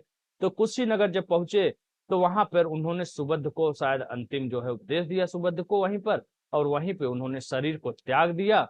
और उस त्याग को, शरीर त्याग को बौद्ध धर्म में क्या कहा जाता है? महापरिनिर्वाण। ठीक है, इस प्रकार से आपने सारा चीज जान लिया और आपका रिवीजन हो गया, चिंतन मनन कर लिया। अब आराम से आप इसका उत्तर चयन कर सकते हैं, कोई बड़ी बात नहीं है। ठीक है, यहाँ भी आप पढ़ सकते हैं 563 में इनका जन्म हुआ कपिलवस्तु ने। उरुवेला जो कि बोध गया में है, यानी वर्तमान नाम बोध गया है, और उससे पहले क्या नाम था? बहुत ही इंपॉर्टेंट है। बहुत से लोग झटके में पढ़ के चले जाते हैं और उनको पता ही नहीं रहता है। अगर पूछ दिया उरुवेला का वर्तमान नाम क्या है या बोध गया का प्राचीन नाम क्या है, तो इस पर मैं बता रहा हूं, उरुवेला, बोध गया सब जानते हैं पढ़ते पढ़ते। बशर्ते अगर यदि प्रश्न घुमा दिया कि बोध गया का पुराना नाम क्या है, तो उस समय दिमाग काम ही नहीं करेगा कि उरुवेला है, क्योंकि हमने उस पर सोचा ही नहीं, चिंतन मनन किया ही नहीं। हम लोग हवा में पढ़ते हुए हवा की तरह निकल गए। तो यहाँ पे रुक करके ठहर के हमको सोचना होगा कि उरुवेला का प्राचीन नाम, बोध गया का ही प्राचीन नाम उरुवेला था, और उरुवेला का ही वर्तमान नाम क्या है? बोध गया। ओके, कब हुआ था? पूर्णिमा। पूर्णिमा जो है हिंदू धर्म का भी प्रमुख दिवस है और बौद्ध धर्म का ही है। वैशाख पूर्णिमा की रात को उन्हें ज्ञान प्राप्त हुई थी, इसलिए पूर्णिमा का दिन बौद्ध धर्म के लिए बहुत ही महत्वपूर्ण दिवस होता है। ठीक है, काशी के ऋषिपत्तनम सारनाथ में उन्होंने प्रथम उपदेश दिया, जिसे धर्म चक्रवर्तन कहा जाता है। कुशीनारा में उनका निधन हुआ, इसे महापरिनिर्वाण कहा जाता है। हो तो गया, रिवीजन भी हो गया, कुछ नई चीजें भी हमने सीख लिया। भारतीय कला में बुद्ध के जीवन की किस घटना का चित्रण मृग सहित चक्र द्वारा हुआ है? यही हुआ है प्रथम उपदेश, जो सारनाथ में मृग दाव यानी हिरण वन में दिया था। अब यहाँ एक नया प्रश्न मिल गया कि भाई सारनाथ, हमने बहुत कुछ पढ़ा, उरुवेला यानी बोध गया से सर्वप्रथम वो ऋषिपत्तनम सारनाथ गए। सारनाथ उत्तर प्रदेश के वाराणसी में स्थित है। सारनाथ यानी ऋषिपत्तनम में भी कहाँ पे उन्होंने अपना प्रथम प्रवचन दिया था 5 ब्राह्मणों को? तो मृग दाव दिया था। मृग दाव को हिरण वन कहा जाता है। इस तरह से पढ़िए, हवा मत उड़िए, बहकिए मत। फिर से वही जन्म, प्रथम प्रवचन, महाबोधि, त्याग दिया है। यहाँ पे फटाक से आप कर लेंगे और करते करते आप आगे बढ़ेंगे। कर्मापा लामा तिब्बत के बुद्ध संप्रदाय के किस वर्ष से संबंधित है? तो उत्तर मिलता है कंग्यूपा, कंग्यूपा, कंग्यूपा वर्ग से संबंधित है। आगे बढ़िए। ठीक है, अगला प्रश्न पे आइए। महात्मा बुद्ध के संबंध में निम्नलिखित कथनों में कौन सही है? उनका जन्म कपिलवस्तु के निकट लुम्बिनी में हुआ था, बिल्कुल सही है। उनको ज्ञान बोध गया उरुवेला में हुआ था, पीपल वृक्ष के नीचे, हाँ हुआ था। 6 वर्ष की कठिन तपस्या के बाद उन्होंने वैदिक धर्म को अस्वीकार किया। उन्होंने आर्य सत्य का प्रचार किया। इनमें से क्या क्या सही है, क्या क्या गलत है, आपको देखना होगा तो पता चलेगा। ये तो चारों उत्तर मेरा सही है जी। उन्होंने आर्य सत्य का प्रचार भी किया था, बिल्कुल सही बात है। आर्य सत्य का कुछ जोड़ा भी था, ये भी आपको याद आ रहा होगा। वैदिक धर्म को उन्होंने मानने से इनकार किया, ये भी सही है, क्योंकि उसमें बहुत ज्यादा कुछ लोगों ने जो है वो सब तामझाम कर दिया था, जिससे गरीब या जो है नीचे के वर्णों को जो है शामिल नहीं किया जाता था। उन सब चीजों से गौतम बुद्ध का मन दुखी हुआ और उन्होंने अपने धर्म में सभी का स्वागत किया, उच्च वर्ग से लेकर निम्न वर्ग। और धर्म को जो इन्होंने जटिलता प्रदान कर दिया था वैदिक धर्म वालों ने, और इन सब ने जो विकृत उसमें उत्पन्न किया था, उसे गौतम बुद्ध द्वारा दूर किया गया और सरल माध्यम से ईश्वर के शरण में आने का एक रास्ता बनाया गया। इसलिए सभी लोग बौद्ध धर्म की तरफ तेजी से आकर्षित हुए थे। ठीक है, इस प्रकार से चारों उत्तर आपका सही हो गया। इसी तरह सारे प्रश्नों को आपको अच्छे से पढ़ते जाना है। ठीक है, अरे भाई जल्दी से आप लोग जुड़िए भाई, डिजिटल बोर्ड वगैरह खरीदे, इसमें मजा नहीं आ रहा लैपटॉप में पढ़ाने उड़ाने में। जल्दी जल्दी जुड़िए, है ना। अब बोध गया में महाबोधि मंदिर बनाया गया। कहाँ बनाया गया? कोई बात नहीं, बहुत ही आसान है। आप इसमें समय बर्बाद मत करिए। 6 वर्ष की कठिन तपस्या या साधना के पश्चात 35 वर्ष की आयु में महात्मा बुद्ध को वैशाख पूर्णिमा की रात पीपल वृक्ष के नीचे ज्ञान प्राप्त हुआ था। ठीक है, आगे बढ़िए। बोध वृक्ष अपने वंश की किस पीढ़ी का है? इसमें दिया है उत्तर पंचम, लेकिन ये बिहार का प्रश्न है, थोड़ा विवादित भी रहा था, तो इसमें शायद कुछ विवाद था, माना था क्या, लेकिन यहाँ पे पंचम दिया हुआ है। बोध मंदिर में स्थित वर्तमान बोध वृक्ष वह नहीं है जिसके नीचे बैठकर महात्मा बुद्ध ने ज्ञान प्राप्त किया था। बहुत ही इंपॉर्टेंट है, ध्यान रखिएगा। उसको किसी ने कटवा के फेंकवा दिया था। क्यों कटवाया था? क्योंकि वो बुद्ध को या बौद्ध धर्म को पसंद नहीं करता था, वह किसी और धर्म का प्रसार करना चाहता था, इसलिए उसे कटवा दिया था। तो वह वृक्ष नहीं है जिसके नीचे महात्मा बुद्ध ने ज्ञान प्राप्त किया था। वेनसांग जो चीनी यात्री था, उसके अनुसार मूल वृक्ष को 7वीं शताब्दी में सम्राट शशांक ने नष्ट करा दिया था। वर्तमान वृक्ष जिसे हम देख रहे हैं वह 5वीं पीढ़ी का वृक्ष है, जिसे अलेक्जेंडर कनिंघम ने लगवाया था। बहुत ही इंपॉर्टेंट प्रश्न मिल गया। जो 5वीं पीढ़ी का वृक्ष है पीपल का बोध गया में, उसे किसने लगवाया था?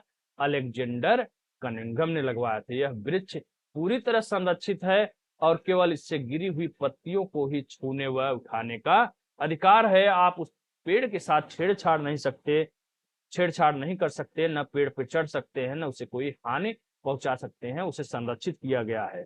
ठीक है, तो कितना अच्छा व्याख्या से प्रश्न मिल गया। नया प्रश्न यहीं से और ऐसे ही बनता है। ठीक है, अब आइए, निम्नलिखित में कौन बौद्ध धर्म पवित्र स्थल निरंजना नदी है? निरंजना को ही फाल्गु नदी कहा जाता था। फाल्गु आधुनिक समय में निरंजना नदी को फाल्गु कहा जाता था। पूर्व में यानी जब गौतम बुद्ध ने ज्ञान प्राप्त किया था उस वक्त इस नदी को निरंजना नाम से जाना जाता था। वर्तमान में फाल्गु या फल्गु नदी से जाना जाता है। यह नदी जो 2 छोटी धाराओं निरंजना एवं मोहिनी के मिलने के बाद बनती है। ठीक है, बुद्ध के उपदेश किससे संबंधित हैं? ठीक है, आचरण की शुद्धता और पवित्रता से संबंधित हैं। अच्छे से पढ़िए। धार्मिक कर्मकांडों की इन्होंने आलोचना की थी। ठीक है, निम्नलिखित में कौन बुद्ध के जीवन काल में ही संघ का प्रमुख होना चाहता था? वह था देवदत्त। अब बात करते हैं देवदत्त कौन था भाई? चचेरा भाई था, ममेरा भाई था, सगा भाई था? देख लेते हैं। देवदत्त बुद्ध का क्या था? चचेरा भाई था। पहले उनका अनुगत बना, अनुयायी बना, बाद में उनका विरोधी बन गया। यही होता है, उंगली पकड़ाओ आदमी सर पे चढ़ जाता है। ठीक है, वह बौद्ध संघ से बुद्ध को हटाकर स्वयं संघ का प्रधान बनना चाहता था, किंतु उसे इस कार्य में सफलता नहीं मिली। बिल्कुल नहीं, नीयत खराब है तो कहां से सफलता मिल जाएगी। ठीक है, वस्तुतः देवदत्त उसी दिन से संघ का प्रधान बनने या सोचने लगा था जब पहले भिक्षु बना। गौतम बुद्ध ने अपनी मृत्यु के उपरांत बौद्ध संघ के नेतृत्व के लिए किसे नामित किया गया? उत्तर आएगा कोई नहीं, न आनंद, न उपाली, न महाकश्यप, क्योंकि उन्होंने अपना शिष्य या उत्तराधिकारी किसी को घोषित ही नहीं किया, बल्कि उन्होंने क्या कहा आइए पढ़ते हैं। कुशी नारा में मल्लों के सालवन में विश्राम के दौरान अपनी मृत्यु से पूर्व बुद्ध ने भिक्षुओं को निकट बुलाकर धर्मोपदेश दिया। क्या दिया?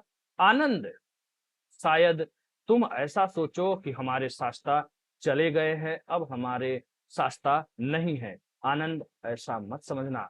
मैंने जो धर्म और विनय दिए हैं, किए हैं, मेरे बाद वे ही तुम्हारे शास्त्रा होंगे। अर्थात विनय जो मैंने जो दिया है, धर्म और विनय, वही शास्त्रा होगा, वही आपका गुरु होगा और कोई नहीं होगा। इस प्रकार स्पष्ट है कि बुद्ध ने अपनी मृत्यु के उपरांत बौद्ध संघ के नेतृत्व के लिए किसी को नामित नहीं किया था, किसी उत्तराधिकारी का नाम नहीं लिया था, बल्कि उन्होंने यही कहा था कि मैंने जो धर्म और विनय किए हैं वही तुम्हारे शास्त्रा होंगे, गुरु होंगे, वही तुम्हारे धर्म के मार्ग होंगे। ठीक है, बल्कि अपने उपदेशों, धर्म एवं विनय को ही मार्गदर्शक बताया था। तो प्रश्न आता है, तो आप अब कर लोगे आराम से। अष्टांग मार्ग की संकल्पना धर्म चक्र प्रवर्तन की सूक्त की विषय वस्तु का है। कैसे है उसके बारे में विस्तार से भी पढ़ लेंगे। गौतम बुद्ध ने चतुर्थ आर्य सत्य में दुख निरोध का उपाय बताया है। इसे दुख निरोधगामी प्रतिपदा कहा जाता है। इसे मध्यमा प्रतिपदा भी कहा जाता है या मध्यम मार्ग भी कहते हैं। इस मध्यम प्रतिपदा में 8 सोपान है। कौन कौन सा है? जिन्हें अष्टांगिक मार्ग कहा जाता है। तो पहला है सम्यक दृष्टि, दूसरा है सम्यक संकल्प, तीसरा है सम्यक वाक, चौथा है सम्यक कर्मांत, सम्यक आजीव, सम्यक व्यायाम, सम्यक स्मृति और सम्यक समाधि। ये 8 नाम आपको इसलिए भी याद रखना होगा कि जब आप मुख्य परीक्षा लिखेंगे तो इसमें आपको इस 8 मार्ग का, अष्टांगिक मार्ग के ऊपर यदि प्रश्न आता है तो इन 8 का नाम वहां पे डालना पड़ेगा। ठीक है।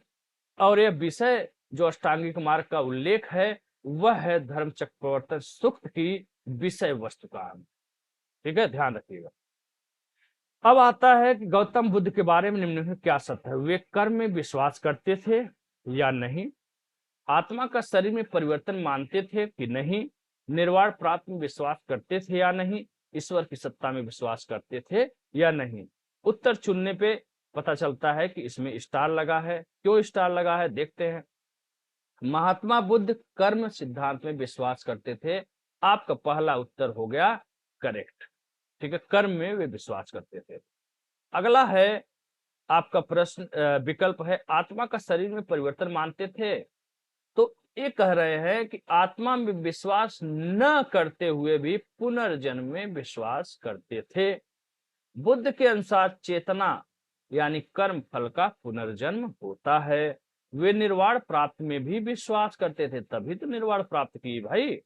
किंतु ईश्वर की सत्ता में विश्वास नहीं करते थे, ईश्वर की सत्ता को नहीं मानते थे।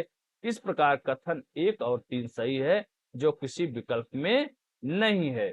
तो पहला सही है और तीसरा सही है, लेकिन जो है ईश्वर की सत्ता विश्वास करते थे, इस तरह का कोई विकल्प सही सेटिंग नहीं किया गया है। ठीक है, बस बात खत्म। आगे बढ़िए। बौद्ध संघ में भिक्षुणी के रूप में स्त्रियों में प्रवेश की अनुमति बुद्ध द्वारा दी गई थी। कहाँ पे दी गई थी? वैशाली में दी गई थी। किसके कहने पे दी गई थी? इन सब के बारे में हम लोग यहाँ से पढ़ सकते हैं अच्छे से। तो पता चलता है कि गौतम बुद्ध के प्रिय शिष्य थे आनंद, इनके कहने पर बुद्ध ने वैशाली में स्त्रियों के बौद्ध संघ में भिक्षुणी के रूप में प्रवेश की अनुमति प्रदान की। बौद्ध संघ में सर्वप्रथम शामिल होने वाली मौसी, किसकी मौसी? गौतम बुद्ध की मौसी, जिनका नाम था महाप्रजापति गौतमी, वही पहली जो है बौद्ध भिक्षु बनी थी महिलाओं में। त्रिपिटक क्या है? गांधी के 3 बंदर। बुरा मत देखो, बुरा मत सुनो, बुरा मत कहो, नहीं ऐसा कुछ नहीं है। ये त्रिपिटक है बुद्ध के उपदेशों का संग्रह है। अभी हम लोगों ने विनय पिटक, सुक्त पिटक, क्या क्या पढ़ा था? विनय पिटक पहला है। विनय पिटक 3 भागों में इनकी शिक्षाओं को संकलित किया गया था बुद्ध की, जिसे 3 भागों में बांटा गया था। पहला भाग है विनय पिटक, जिसमें संघ संबंधी नियम और आचार की शिक्षाएं मिलती है। दूसरा है सुक्त पिटक, जो धार्मिक सिद्धांत से संबंधित है। और तीसरा है अधिधम्म पिटक, जिसमें दार्शनिक सिद्धांत के बारे में चर्चा मिलती है। अब आपको आगे बढ़ जाना है। त्रिपिटक बौद्ध धर्म, त्रिपिटक बौद्ध धर्म, त्रिपिटक बौद्ध धर्म। आगे बढ़ते जाओ, पढ़ते जाओ, बढ़ते जाओ। बौद्ध संघ में जीवन के नियम की प्राप्ति कहाँ होती है? अब यहाँ पे विनय पिटक भी दिया है, अधिधम्म दिया है, मान लीजिए सुक्त भी दे दिया है। ठीक है, सुक्त पिटक। अब आप कंफ्यूज हो गए, आपको समझ नहीं आ रहा है कि संघ के जीवन के नियम कहाँ प्राप्त होती है भाई। 3 पिटक तो आपने पढ़ लिया, सुक्त पिटक, विनय पिटक और अधिधम्म पिटक। लेकिन अभी कौन सा बवाल है कि संघ नियम के नियम प्राप्त होते, संघ जीवन के नियम प्राप्त। तो आप इसलिए कंफ्यूज हो गए क्योंकि यहाँ पे आपने ऊपर व्याख्या अच्छे से बच्चा पढ़े ही नहीं तुम।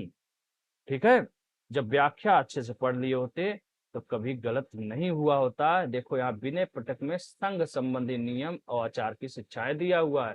सुक्त पिटक धार्मिक सिद्धांत दिया हुआ है। अधिधम्म में दार्शनिक सिद्धांत दिया है। यदि यहाँ से पढ़े होते, थोड़ा बहुत शब्दों का हेर फेर हो सकता है, उस पर जोर मत दीजिएगा। ठीक है, चलिए इस तरह से ध्यान से पढ़ेंगे तब हो जाएगा।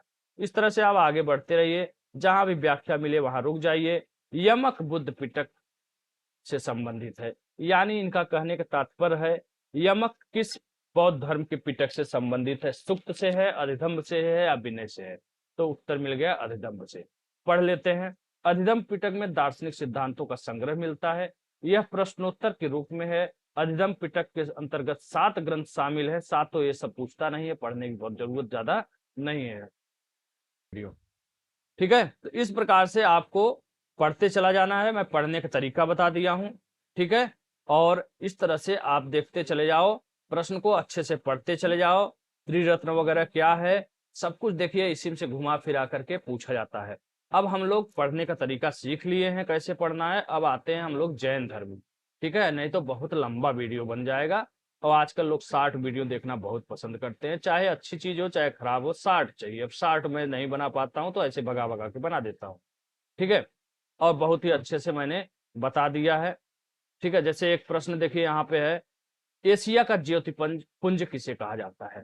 तो एक गौतम बुद्ध को कहा जाता है। अब हमने ये जान लिया है, लेकिन एशिया का ज्योतिपुंज किसने कहा है, ये क्या है, पुस्तक है, किसी ने लिखा है क्या? हाँ, गौतम बुद्ध के जीवन पर आधारित एडविन अर्नाल्ड ने द लाइट ऑफ एशिया लिखा है। तो इसे हमें जानना होगा। इसका देखिए यहाँ पे लेखक का नाम दिया हुआ है, जान गए। ये प्रश्न देखिए आगे आपको मिल जाएगा कि द लाइट ऑफ एशिया की रचना किसने किया था। ठीक है, नव सिद्ध बौद्धवाद के प्रतिपादक कौन थे? अंबेडकर थे। तो इसके बारे में हम लोगों ने पढ़ लिया यहाँ से अच्छे से। क्षणिकवाद का प्रतिपादन किसने किया, इस प्रकार से पढ़ लिया कि बुद्ध ने किया। और क्या क्या इसमें है, इस व्याख्या के माध्यम से करिए। अब चलते हैं जैन धर्म की तरफ, आगे बढ़ते हैं। जैन धर्म से संबंधित देखिए ये प्रश्न आ गया ना, सर एडविन अर्नाल्ड की पुस्तक द लाइट ऑफ एशिया किस पर आधारित है? यदि हम व्याख्या ही पढ़ लिए होते ऊपर तो हमें तुरंत पता चल जाता, सर एडविन अर्नाल्ड की पुस्तक द लाइट ऑफ एशिया है, बौद्ध धर्म से संबंधित है और बौद्ध धर्म में भी ललित विस्तार पर आधारित है। ठीक है, ध्यान रखिएगा। चलिए आगे बढ़ते हैं, जैन धर्म की तरफ चलते हैं। वीडियो बहुत लंबा बन जाता है, इसलिए आगे बढ़ते हैं। फिर अभी लुसेंट और का भी पेज दिखाना है आपको हमें। ठीक है, इसलिए वीडियो लंबा न बने, आगे बढ़ना है। बाकी विस्तार से पढ़ना होगा तो बताइएगा, कराएंगे। बाकी जब से मैंने साक्ष्य वगैरह दिया है तो खलबली मची है चारों तरफ। लोग कोई पूर्वावलोकन बैच, कोई PYQ बैच, पता नहीं कौन कौन सा बैच चलाने लगा है। ठीक है, आइए जैन धर्म कहाँ गया जी?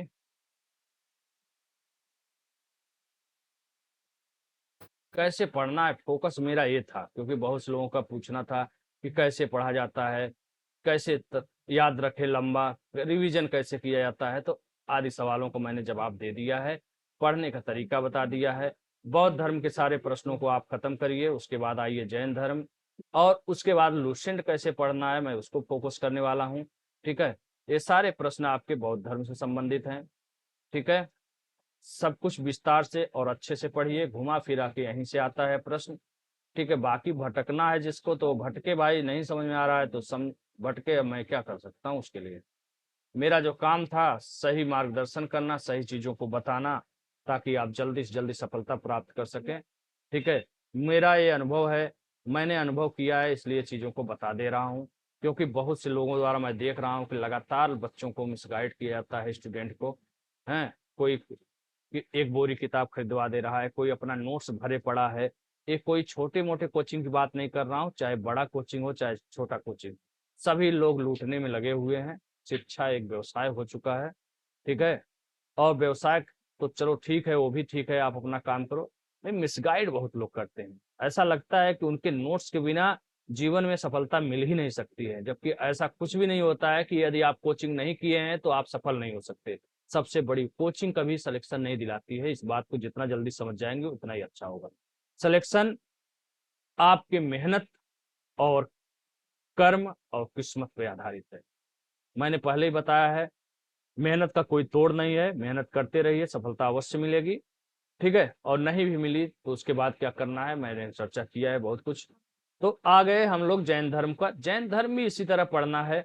जैन धर्म के संस्थापक कौन थे? कभी ये मत सोचिएगा कि महावीर स्वामी थे, क्योंकि महावीर स्वामी से पहले कई संस्थापक, अरे कई तीर्थंकर थे। ठीक है, तो मूल संस्थापक जो थे या प्रथम प्रवर्तक जो थे उनका नाम था ऋषभ देव, ऋषभनाथ भी इनको कहा जाता है। महावीर स्वामी तो 24वें तीर्थंकर थे जी, जिन्होंने 6ठी शताब्दी ईसा पूर्व में जैन धर्म का प्रसार किया था। यानी महावीर स्वामी से पहले 23 तीर्थंकर और थे। ठीक है, तो ऋषभ देव या ऋषभनाथ पहले तीर्थंकर या जैन धर्म के संस्थापक थे। ठीक है, तो यहाँ पे देखिए ऋषभ देव नाम दिया हुआ है। जैन तीर्थंकर पार्श्वनाथ निम्नलिखित में से कहां से संबंधित थे? वाराणसी से संबंधित थे। ठीक है, 23वें जैन तीर्थंकर थे, इनका जन्म वाराणसी में तो हुआ था। इनके और इनके पिता का नाम अश्वसेन था जो वाराणसी के राजा थे, और इनकी माता का नाम था वामा देवी।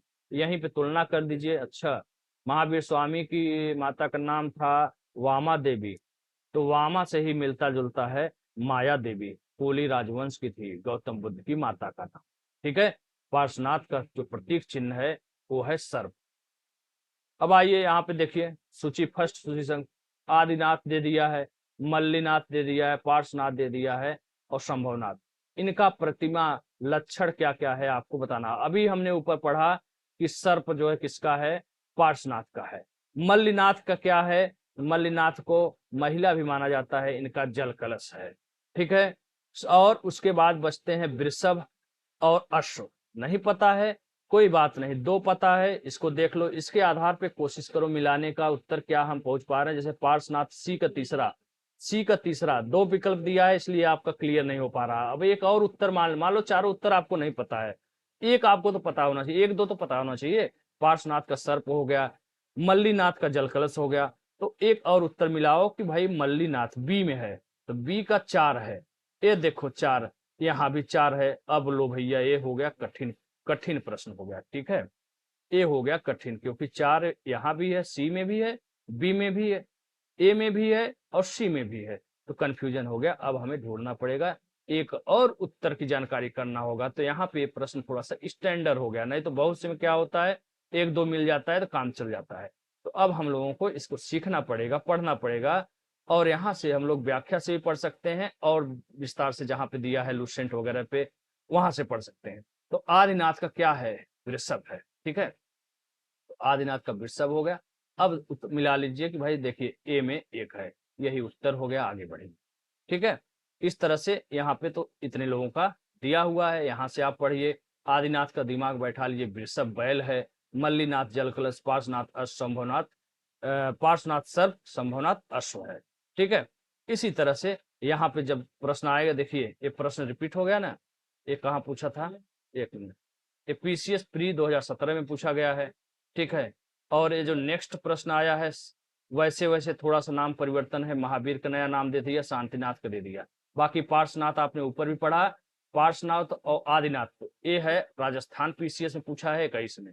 तो देखिए यहाँ से आपने दो उत्तर तो चुन लिया, आदिनाथ का वृषभ, ठीक है, पार्श्वनाथ का सर्प, तो यहाँ पे थोड़ा सा दो नाम चेंज कर दिया है। इसी तरह घुमा फिरा के प्रश्न आते रहते हैं। ठीक है, तो यहाँ से आप उत्तर मार सकते हैं कि आदिनाथ का वृषभ हो गया है और पार्श्वनाथ का सर्प हो गया। महावीर का तो आपको याद ही रहना चाहिए, महावीर जैन सबसे प्रमुख तीर्थंकर है, तो इनका सिंह है। अगर आपको पता है तो आपका उत्तर बेहद ही आसान हो गया।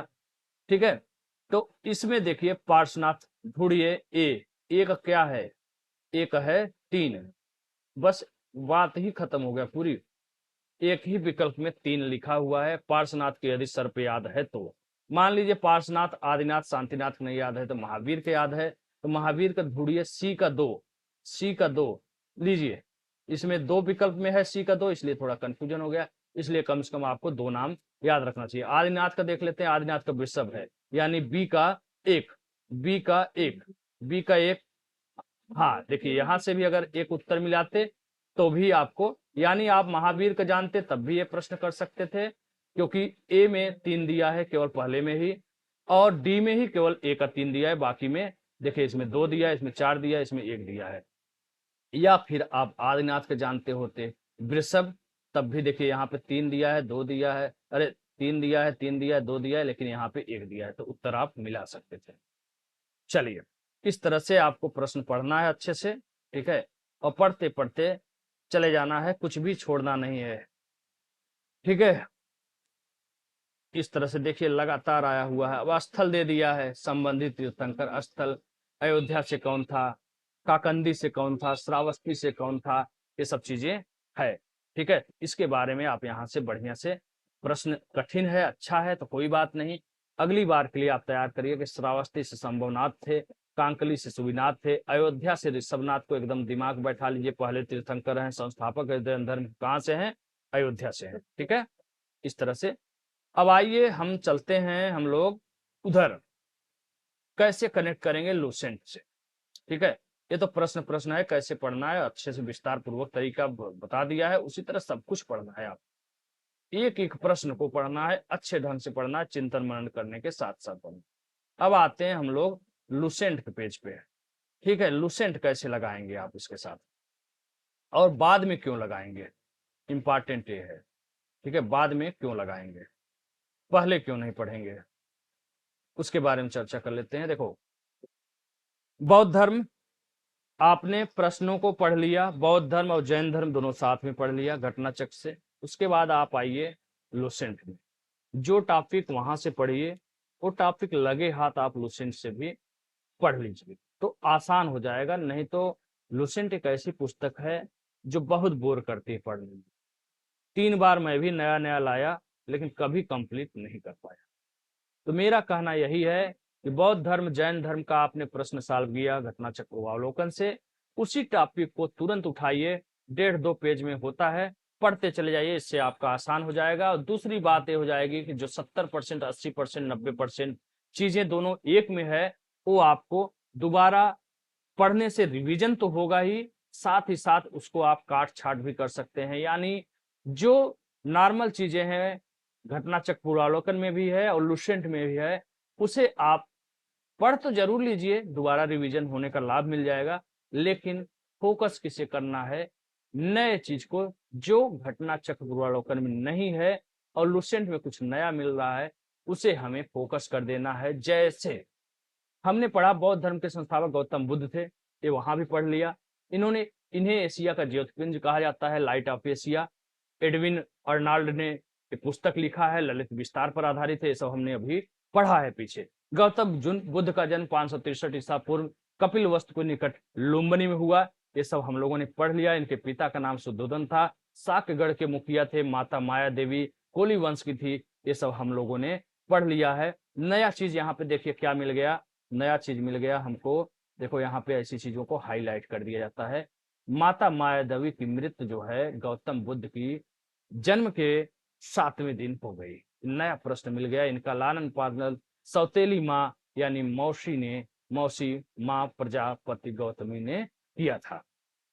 इनके बचपन का नाम सिद्धार्थ था, हम लोगों ने पढ़ लिया है, इसलिए इसे बार बार नहीं पढ़ना है।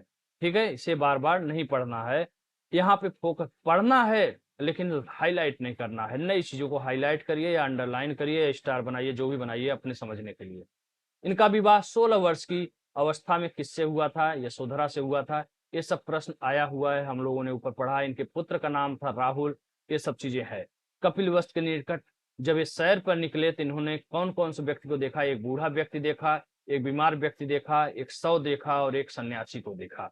ठीक है, सांसारिक समस्याओं से व्यथित होकर सिद्धांत 29 वर्ष की अवस्था में गृह त्याग कर दिया, जिसे महाभिनिष्क्रमण कहा जाता है। ये सब हम लोग पढ़ते आ रहे हैं। गृह त्याग करने के बाद सिद्धार्थ बुद्ध ने वैशाली के अलार कलाम के सांख्य दर्शन की शिक्षा ग्रहण की। अलार कलाम सिद्धार्थ के प्रथम गुरु हुए, जिन्होंने शून्य का ज्ञान प्राप्त किया। अब ये देखो यहाँ पे नया प्रश्न बन सकता है कि महात्मा बुद्ध ने शून्य दर्शन का सिद्धांत किससे प्राप्त किया। बिल्कुल नया अच्छा प्रश्न बन गया। तो यहाँ पे आप इसे हाईलाइट कर सकते हैं कि आलार कालाम जो सिद्धार्थ के प्रथम गुरु हुए, उन्होंने उन्हें कौन सी शिक्षा का ज्ञान प्रदान किया था, तो पता चला शून्य का ज्ञान प्रदान किया था।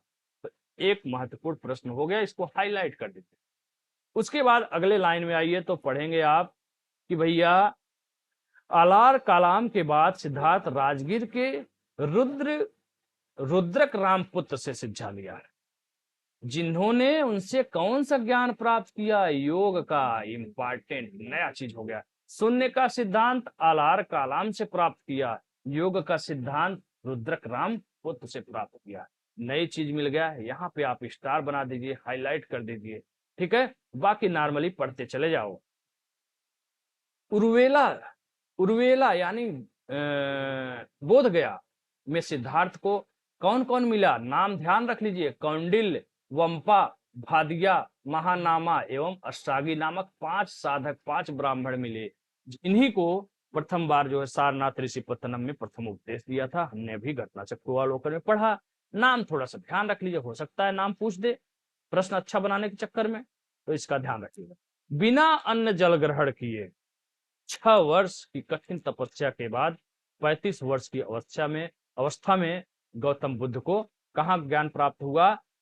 वैशाख की पूर्णिमा की रात को निरंजना नदी, जिसे वर्तमान में फाल्गु नदी या फल्गु नदी कहा जाता है, वहां पे उन्होंने ज्ञान प्राप्त किया और ज्ञान प्राप्त के बाद ही सिद्धार्थ बुद्ध कहलाए थे। ठीक है, यहाँ देखिए दिया हुआ है। आगे बढ़ते चले जाए, नॉर्मल चीजों को, ऋषि पत्तनम, सारनाथ, धर्म चक्रवर्तन, ये सब आपने अभी पढ़ा है। बुद्ध ने उपदेश किस भाषा में दिया? जनसाधारण की भाषा थी पाली, पाली में दिया, ये ध्यान रखिए। और यहीं पे तुलना कर लीजिए, यहीं पे सोच लीजिए, दिमाग में चिंतन मनन कर लीजिए कि महात्मा बुद्ध ने जनभाषा की, जो जनभाषा थी पाली, उसमें उपदेश दिया था, तो महावीर जैन ने किस में दिया था? तो आगे एक पेज बढ़ जाइए, यहीं पे तुलना कर लीजिए तो आपको उत्तर कहीं जैन धर्म में मिल जाएगा कि उन्होंने तो मागधी में दिया था, अर्धमागधी में। अर्धमागधी को कहा जैन धर्म कहा गया? नीचे होगा, पहुंचते, हाँ बौद्ध अभी चल रहा है, इस शैव आ गया। हाँ देखिए यहाँ पे हो गया जैन। भाषा के बारे में आपने पढ़ा तो ध्यान यहाँ रख लीजिए कि भाई यहाँ ये भी तुलना कर सकते हैं, महावीर की पत्नी का नाम यशोदा था और उनकी पत्नी का नाम क्या था महात्मा बुद्ध का? अभी मैं पढ़ा। इनकी महावीर की पुत्री थी जिसका नाम अनुज्जा था, और महात्मा बुद्ध के पुत्र थे, उनका नाम राहुल था, और महावीर के पुत्री का नाम अनुज्जा था। इन्हीं को प्रियदर्शनी नाम से भी जाना जाता था। ठीक है, बहुत ही मिलता जुलता। महावीर के बचपन का नाम वर्धमान था, लेकिन महात्मा बुद्ध के बचपन का नाम सिद्धार्थ था। और महात्मा बुद्ध के पिता का नाम क्या था? उनका नाम, बचपन का नाम महात्मा बुद्ध का सिद्धार्थ था और पिता का नाम वर्धमान था। यहाँ महावीर के बचपन का नाम वर्धमान है, लेकिन इनके पिता का नाम कुछ और था। इनके बड़े भाई नंदिवर्धन थे, महात्मा बुद्ध के चचेरे भाई थे जो कब्जा करना चाहते थे, उनका नाम क्या था? अभी हम लोगों ने पढ़ा था। ठीक है, तो देवदत्त नाम था। तो यहीं पे तुलना चीजों को करते रहिए। भाषा की बात हम कर रहे थे, हाँ यहाँ पे देखिए 12 वर्षों की, महात्मा बुद्ध 6 वर्षों की कठिन तपस्या के बाद ज्ञान प्राप्त किया था, लेकिन महावीर स्वामी 12 वर्षों की कठिन तपस्या के बाद ज्ञान प्राप्त किया था जिम्भिक के समीप के निकट। ये जो ज्ञान प्राप्त किए थे ये ऋजुपालिका नदी के निकट प्राप्त किए थे, और महात्मा बुद्ध जो ज्ञान प्राप्त किए थे वो निरंजना नदी, जिसे फाल्गु नदी कहा जाता है, उसके तट पर ज्ञान प्राप्त किए थे। महात्मा बुद्ध पीपल के वृक्ष के नीचे ज्ञान प्राप्त किए थे, महावीर साल वृक्ष के नीचे ज्ञान प्राप्त किए थे। यहाँ से आप आराम आराम से, महात्मा बुद्ध को ज्ञान प्राप्त के बाद बौद्ध कहलाए थे। उन्हें बौद्ध के साथ साथ 2-3 नाम और हम लोगों ने अभी ऊपर पढ़ा था उस, और लेकिन महावीर जैन की बात आएगी तो इनको क्या कहा गया ज्ञान प्राप्त के बाद? जिन यानी विजेता, अरहत यानी पूज्य, और निर्ग्रंथ यानी बंधनहीन कहलाए। इनका भी 3 नाम मिलता है, और महात्मा बुद्ध का भी नाम दिया हुआ है। सिद्धार्थ तो बचपन का नाम है। ठीक है, उसके बाद बौद्ध कहा गया, बौद्ध के बाद 2 नाम देखिए और था, दिमाग से उतर रहा है। ठीक है, तो इस तरह से चीजों को यहाँ पे तुलना करते हुए अब देखिए भाषा की बात करें। महावीर ने अपना उपदेश प्राकृत या अर्धमागधी भाषा में दिया, और यहीं पे तुलना कर लीजिए महात्मा बुद्ध ने किस भाषा में दिया? तो महात्मा बुद्ध ने जनसाधारण की भाषा पाली में दिया। पाली और प्राकृत जरा सा अंतर है, तो इसे आप ऐसे भी बैठा सकते हैं। महावीर में देखिए म है और अर्धमागधी में भी म है, तो इतना बैठाना होगा कि अर्धमागधी को प्राकृत कहा जाता है, प्राकृत को ही अर्धमागधी कहा जाता है। देर तक स्मृति में रखने के लिए, ताकि हम भूले न, उसके लिए ध्यान रखा जाता है। म से महावीर है और अर्धमागधी को प्राकृत कहा जाता है, अर्धमागधी में भी म है। तो ये हमारा उत्तर क्लियर रहेगा, दिमाग में एक प्रकार बार बार पढ़ने से बैठ जाएगा। अर्धमागधी यानी प्राकृत, अर्धमागधी में म है, महावीर में म है। तो महावीर ने जिस भाषा में अपना उपदेश दिया था वह अर्धमागधी यानी प्राकृत है, और बुद्ध ने जिस भाषा में दिया था वह है पाली। ठीक है, इस प्रकार से चीजों को पढ़ते पढ़ते आप चले जाते हैं तो दिमाग में बैठता चला जाता है। ठीक है, आइए, तो इस तरह से आपने पढ़ा, और आगे चीजों को जो लगभग मिलती जाती हैं उसे आपको नहीं पढ़ना है। प्रमुख जो अनुयायी थे शासक में, जो बौद्ध धर्म के अनुयायी थे, वे थे बिंबिसार मगध के, फिर प्रसेनजीत और उदयन। वत्सराज उदयन अलग है, ये उदयन अलग है। ठीक है, मृत्यु 80 वर्ष की अवस्था में 483 में हुआ। ये सब हम लोगों ने पढ़ लिया है, एक बार यहाँ से पढ़ लेंगे, रिवीजन हो जाएगा। कुशीनारा देवरिया में है, गोरखपुर उत्तर बहुत लोग मार के चले आते हैं। कुशीनारा कहाँ है, बहुत से लोग गोरखपुर उत्तर दे के चले आए थे, तो ध्यान रखिएगा कुशीनारा देवरिया उत्तर प्रदेश में है। ठीक है, किन उनका अंत्येष्टि संस्कार किसने किया, मल्लों ने किया, वहां पे महापरिनिर्वाण उन्होंने पाए थे। शरीर के अवशेषों को 8 भाग में बांटकर 8 स्तूपों का निर्माण किया गया था। उनकी बुद्ध के जन्म एवं मृत्यु की तिथि को चीनी परंपरा में के कैंटोन अभिलेख के आधार पर निश्चित किया गया है। यहाँ पे प्रश्न आपके लिए इंपॉर्टेंट बन जाता है, तो इस चीज को आप जो है हाईलाइट करके रख सकते हैं।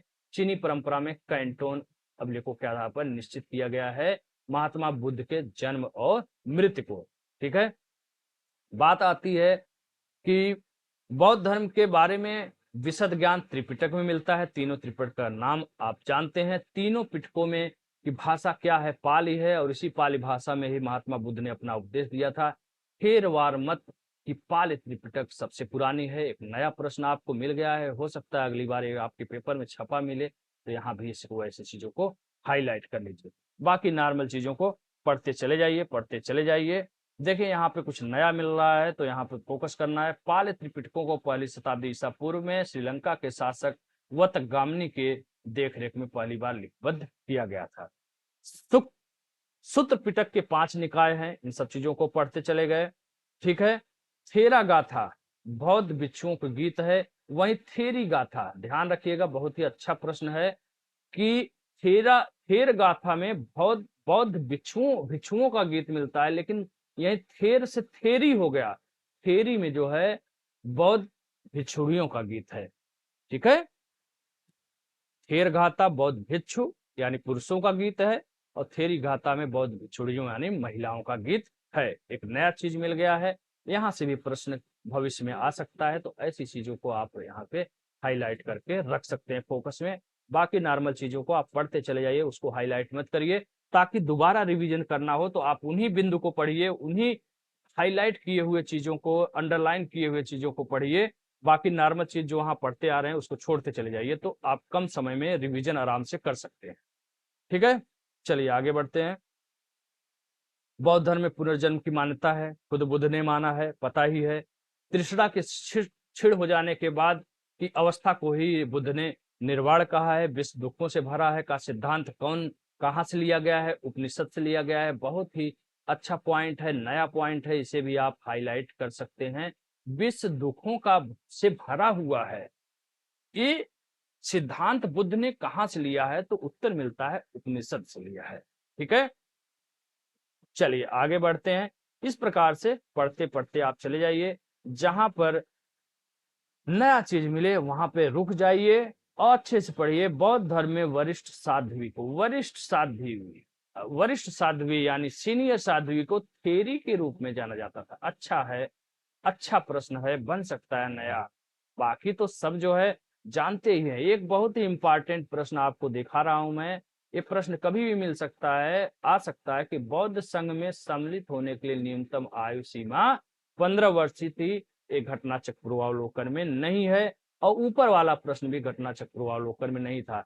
यही 20%, इन्हीं 20% चीजों को मैं अलग से पढ़ने के लिए आपके लिए लुसेंट बुक को सजेस्ट किया हूं, घटना चक्र पूर्वावलोकन के साथ साथ। ठीक है, बाकी आपको पता है बौद्ध धर्म त्रिरत्न का नाम बुद्ध, धम्म और संघ है। लेकिन एक नया चीज यहाँ मिल गया है कि बौद्ध संघ में प्रविष्ट होने की परंपरा को क्या कहा जाता है, तो उत्तर मिल रहा है उपसंपदा।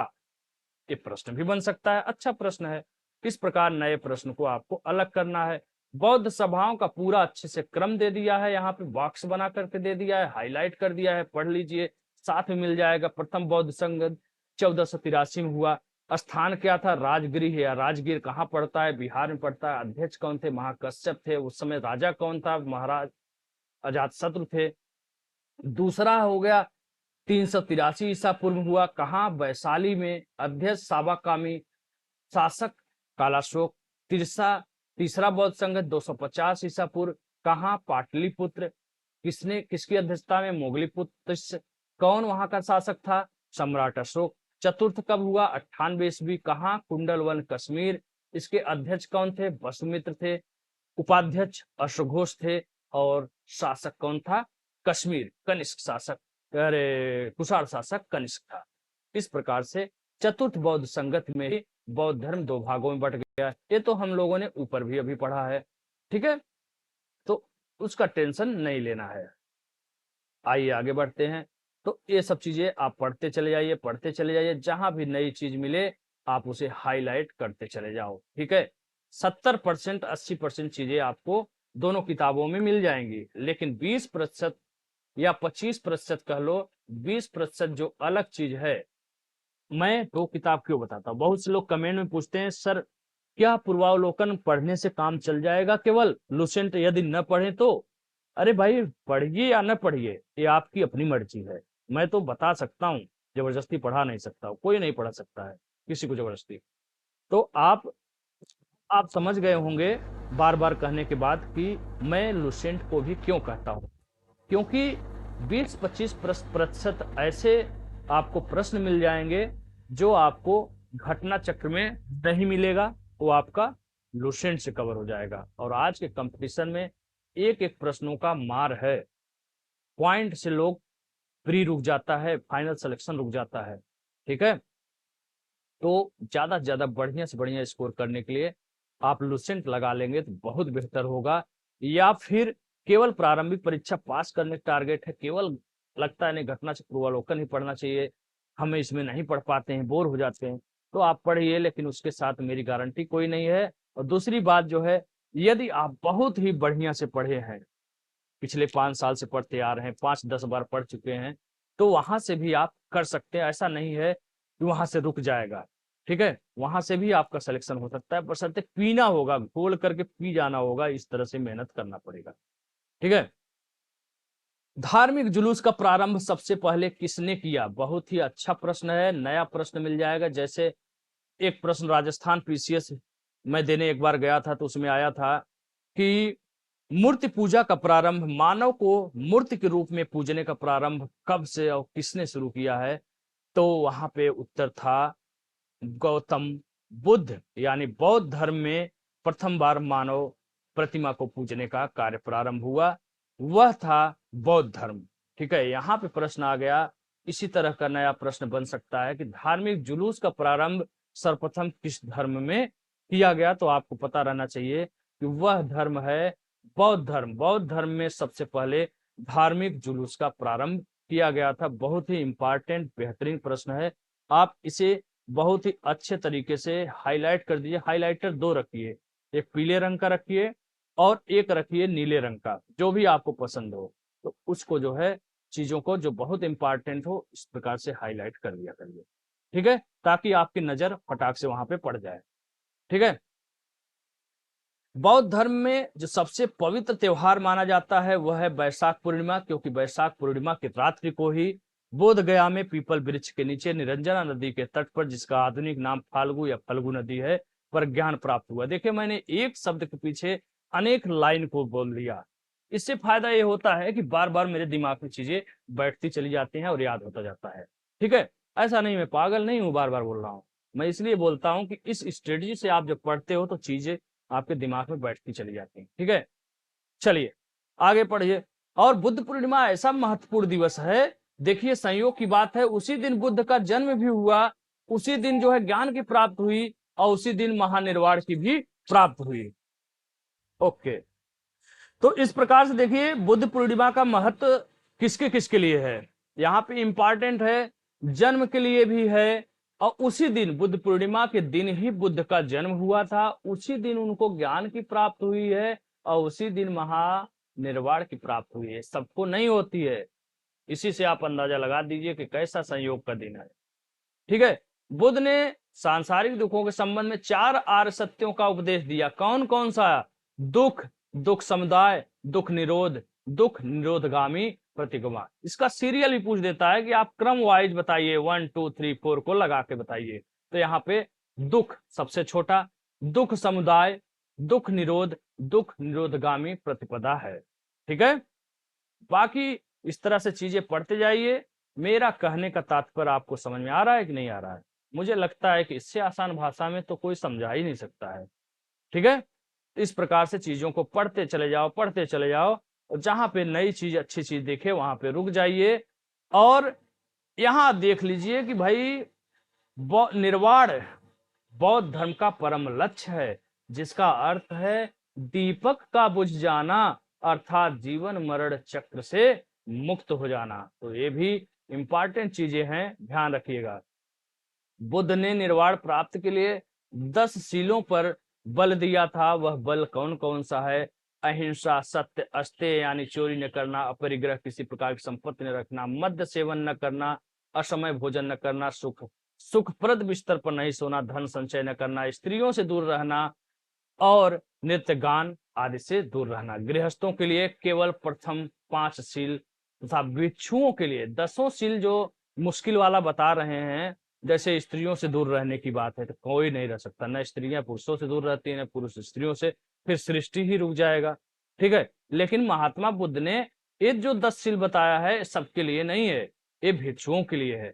5 शील जो बताया है नॉर्मल लोगों के लिए, जो गृहस्थ लोग हैं उनके लिए। ऊपर के 5 है अहिंसा, सत्य, अस्तेय, अपरिग्रह और मद्य सेवन। अच्छी बात है, इसको आचरण में लाए तो व्यक्ति महान हो सकता है। आगे बात करते हैं, तो इस तरह से आप पढ़ते चले जाइए भैया। और जहां भी नया चीज, सर्वाधिक बुद्ध मूर्तियों का निर्माण किस शैली में हुआ है? गांधार शैली में हुआ है। लेकिन बुद्ध की प्रथम मूर्ति जो बनी है, संभवतः इनको भी कंफ्यूजन है अभी, लेकिन प्रश्न जब आएगा तो आपको उत्तर लगाना है, मथुरा कला में ही बनी है। ठीक है, ओके, चलिए। इस प्रकार से देखिए यहाँ पे नया प्रश्न, 123 फुट ऊंची प्रतिमा की मूर्ति हिमाचल प्रदेश के रेवाड़ में सर झील में बनी हुई है, जिसका संबंध बौद्ध धर्म के वज्रयान शाखा से है। अच्छा प्रश्न है, ये भी नया प्रश्न बन सकता है। ठीक है, तो जहां भी नई चीजें मिले वहां से आप पढ़ते चले जाइए और दिमाग में बैठाते चले जाइए। ठीक है, अशोक के शासनकाल में स्तूप कला अपने चरमोत्कर्ष पर पहुंच गया। उसने अपने राज्यकाल के दौरान 84,000 स्तूप बनवाए। प्रश्न आ जाएगा, निम्नलिखित में किस शासक ने बौद्ध धर्म के 84,000 स्तूपों का निर्माण किया? तो आपको याद रहेगा तो आप उत्तर लगा के चले आएंगे, सम्राट अशोक। इस प्रकार से चलिए, यहाँ देखिए कितने बढ़िया से महत्वपूर्ण बौद्ध मठों के बारे में चर्चा दिया हुआ है। यहाँ से प्रश्न भी आता है, जैसे तबो गांव स्पीति घाटी हिमाचल प्रदेश में पड़ता है, यहाँ पे बना हुआ है टाबो मठ। उसी तरह से जो है इसी से मिलता जुलता एक है, देखिए तवांग मठ। ताबो मठ और तवांग मठ में हल्का सा डिफरेंस है, लेकिन ताबो मठ तबो गांव स्पीति घाटी हिमाचल प्रदेश में है, लेकिन तवांग मठ अरुणाचल प्रदेश में स्थित है। ठीक है, तो इस तरह से ये सब चीजें भी देख रहे हैं। हेमिस मठ कहाँ है? हेमिस लद्दाख में है, बहुत ही फेमस चीज है, जगह है। इस तरह से आप सारी चीजों को यहाँ व्यवस्थित तरीके से पढ़ सकते हैं, कभी भी मिलान दे दिया तो आप आराम से कर सकते हैं। इस प्रकार से आप उम्मीद करते हैं सारी चीजों को समझ गए होंगे। इसी प्रकार जैन धर्म में आ जाइए। जैन धर्म के बारे में भी मैंने बता दिया, जो कोरिलेट करने वाली चीजें हैं दोनों से वहां कर लीजिए। जैन धर्म के संस्थापक प्रथम तीर्थंकर तो ऋषभदेव थे, हमने पढ़ लिया। 23वें तीर्थंकर पार्श्वनाथ थे, जो बनारस से संबंध थे। इनके पिता अश्वसेन थे, वहां के राजा थे। ठीक है, इन्होंने 30 वर्ष की अवस्था में संन्यास को स्वीकार किया था और महात्मा बुद्ध 29 वर्ष की अवस्था में घर छोड़े थे। ठीक है, इनके द्वारा जो शिक्षा दी गई है वह है हिंसा न करना, सदा सत्य बोलना, चोरी न करना और संपत्ति न रखना। महावीर स्वामी जैन धर्म के 24वें तीर्थंकर थे और साथ ही साथ अंतिम तीर्थंकर भी हैं। महावीर का जन्म 540 ईसा पूर्व में हुआ, वहीं बौद्ध धर्म का 563 ईसा पूर्व में। ठीक है, महात्मा बुद्ध का जन्म लुम्बिनी के निकट, कपिलवस्तु के निकट लुम्बिनी में हुआ। महावीर का जन्म कुंडग्राम वैशाली में हुआ। इनके पिता सिद्धार्थ थे। देखिए, महावीर के पिता का नाम सिद्धार्थ है और महात्मा बुद्ध के पिता का नाम वर्धमान था। और महावीर के पिता का नाम सिद्धार्थ था, लेकिन महात्मा बुद्ध के बचपन का नाम, खुद बुद्ध जी का, महात्मा बुद्ध का नाम, बचपन का नाम सिद्धार्थ था। महात्मा बुद्ध के पिता जो थे वो किस वंश थे? याद आ रहा है?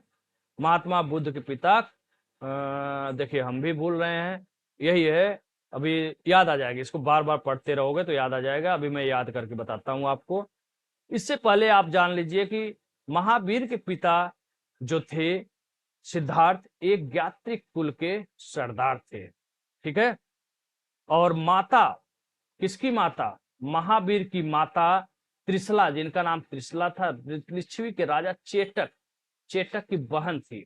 ध्यान रखिएगा, बहन थी, ये प्रश्न आ चुका है, बहन की जगह और कोई रिश्ता लिखा था। ठीक है, तो माता जो थी महावीर की त्रिशला, वे लिच्छवी राजा चेटक की क्या थी? बहन थी, पुत्री नहीं थी, बहन थी। ध्यान रखिएगा। ठीक है, और महावीर के पिता सिद्धार्थ ज्ञात्री कुल के थे, वहीं शाक्यगढ़ के थे। देखिए याद आ गया ना, थोड़ा सा दिमाग दिमाग मेरा तो दो जगह डाइवर्ट है, जब शांति मन से आप सुनोगे सोचोगे तो और अच्छे से याद होगा। अभी देखो पढ़ते पढ़ते मैंने कोई पलट की किताब कहीं नहीं देखा, अगल बगल कहीं मैंने कहीं नहीं देखा, मुझे याद आ गया। शाक्यगढ़ के प्रधान थे महात्मा बुद्ध के पिता, और उनकी माता माया देवी कोली वंश की कन्या थी। ठीक है, और महावीर के पिता सिद्धार्थ ज्ञात्री कुल के प्रधान थे या सरदार थे, और माता त्रिशला लिच्छवी के शासक चेटक की बहन थी। महावीर की पत्नी का नाम यशोदा यशोदा था, और महात्मा बुद्ध के पत्नी का नाम यशोधरा था ना जी। उनका पुत्र राहुल था, लेकिन महावीर की पुत्री थी जिसे अनुज्जा या प्रियदर्शनी कहा जाता था, उनका नाम था। महावीर के बचपन का नाम वर्धमान था, महात्मा बुद्ध के बचपन का नाम सिद्धार्थ था। इन्होंने 30 वर्ष की अवस्था में माता पिता की मृत्यु के पश्चात अपने बड़े भाई नंदवर्धन से अनुमति लेकर संन्यास को स्वीकार किया था, और महात्मा बुद्ध 29 वर्ष की अवस्था में घर छोड़ के चले गए थे। 12 वर्ष की कठिन तपस्या, वहां 6 वर्ष। ऋजपालिका नदी, वहां निरंजना या फाल्गु नदी। पीपल वृक्ष बुद्ध, साल वृक्ष महावीर। ठीक है, जिन विजेता अरहत पूज्य निर्ग्रंथ बंधनहीन, ये सब कहलाए। ठीक है, और महावीर बौद्ध तो कहलाए ही ज्ञान के प्राप्ति के बाद। उसके बाद जो है शाक्य मुनि कहे जाते हैं, और एक नाम क्या था देखते रहिएगा। महावीर के अनुयायियों को निर्ग्रंथ कहा जाता था। ये सब चीजें पढ़ते रहिएगा। महावीर के जो प्रथम अनुयायी बने थे, खुद के उनके दामाद थे, जामी लोग बने थे। ठीक है, प्रथम जैन भिक्षुड़ी, बहुत ही अच्छा प्रश्न है। नरेश दधिवान की पुत्री चंपा थी। यहाँ पे फोकस करने की चीज है, हाईलाइट करने की चीज है, और कोरिलेट करने की चीज है बौद्ध धर्म में, कि बौद्ध धर्म में जो प्रथम जैन बौद्ध भिक्षुड़ी बनी थी वो कौन थी? प्रजापति गौतमी थी। ठीक है, प्रजापति गौतमी थी वो। लेकिन जैन धर्म की जो प्रथम भिक्षुड़ी थी वे नरेश दधिवावन की पुत्री थी, उनका नाम था चंपा। ठीक है, महावीर अपने शिष्यों को 11 गणधरों में विभाजित किया था। आर्य सुधर्मा अकेला ऐसा गंधर्व था जो महावीर की मृत्यु के बाद भी जीवित रहा, और जैन धर्म का प्रथम तेरा या मुख्य उपदेशक हुआ। बहुत ही इंपॉर्टेंट है, यहाँ से प्रश्न बन सकता है। स्वामी महावीर के बिछुड़ी संघ की प्रधान कौन थी? चंदना। ये चंपा है, चंपा जो है ये प्रथम जैन भिक्षुड़ी थी, लेकिन यहाँ पे है स्वामी महावीर के भिक्षुड़ी संघ की प्रधान कौन थी? प्रधान की बात कर रहे हैं, तो चंदना चंपा, ध्यान रखना। इस प्रकार से यहाँ पे दिया हुआ है जैन तीर्थंकर, उनके प्रतीक चिन्ह दिया है, ऋषभ दीर्घ साढ़ या वृषभ। ऐसा नहीं वृषभ पढ़े हैं तो साढ़ आ गया तो कंफ्यूज हो गए, वृषभ को ही साढ़ कहा जाता है, साढ़ को ही वृषभ कहा जाता है। अजीत नाथ को हाथी है, संभवनाथ का घोड़ा है, संपार्श का स्वास्तिक है, शांति का हिरण है, अमरनाथ का मीन है, नाम का नील कमल है, अरिष्ट नेमी 22वें तीर्थंकर है, शंख है, पार्श्वनाथ का सर्प है, महावीर का सिंह है।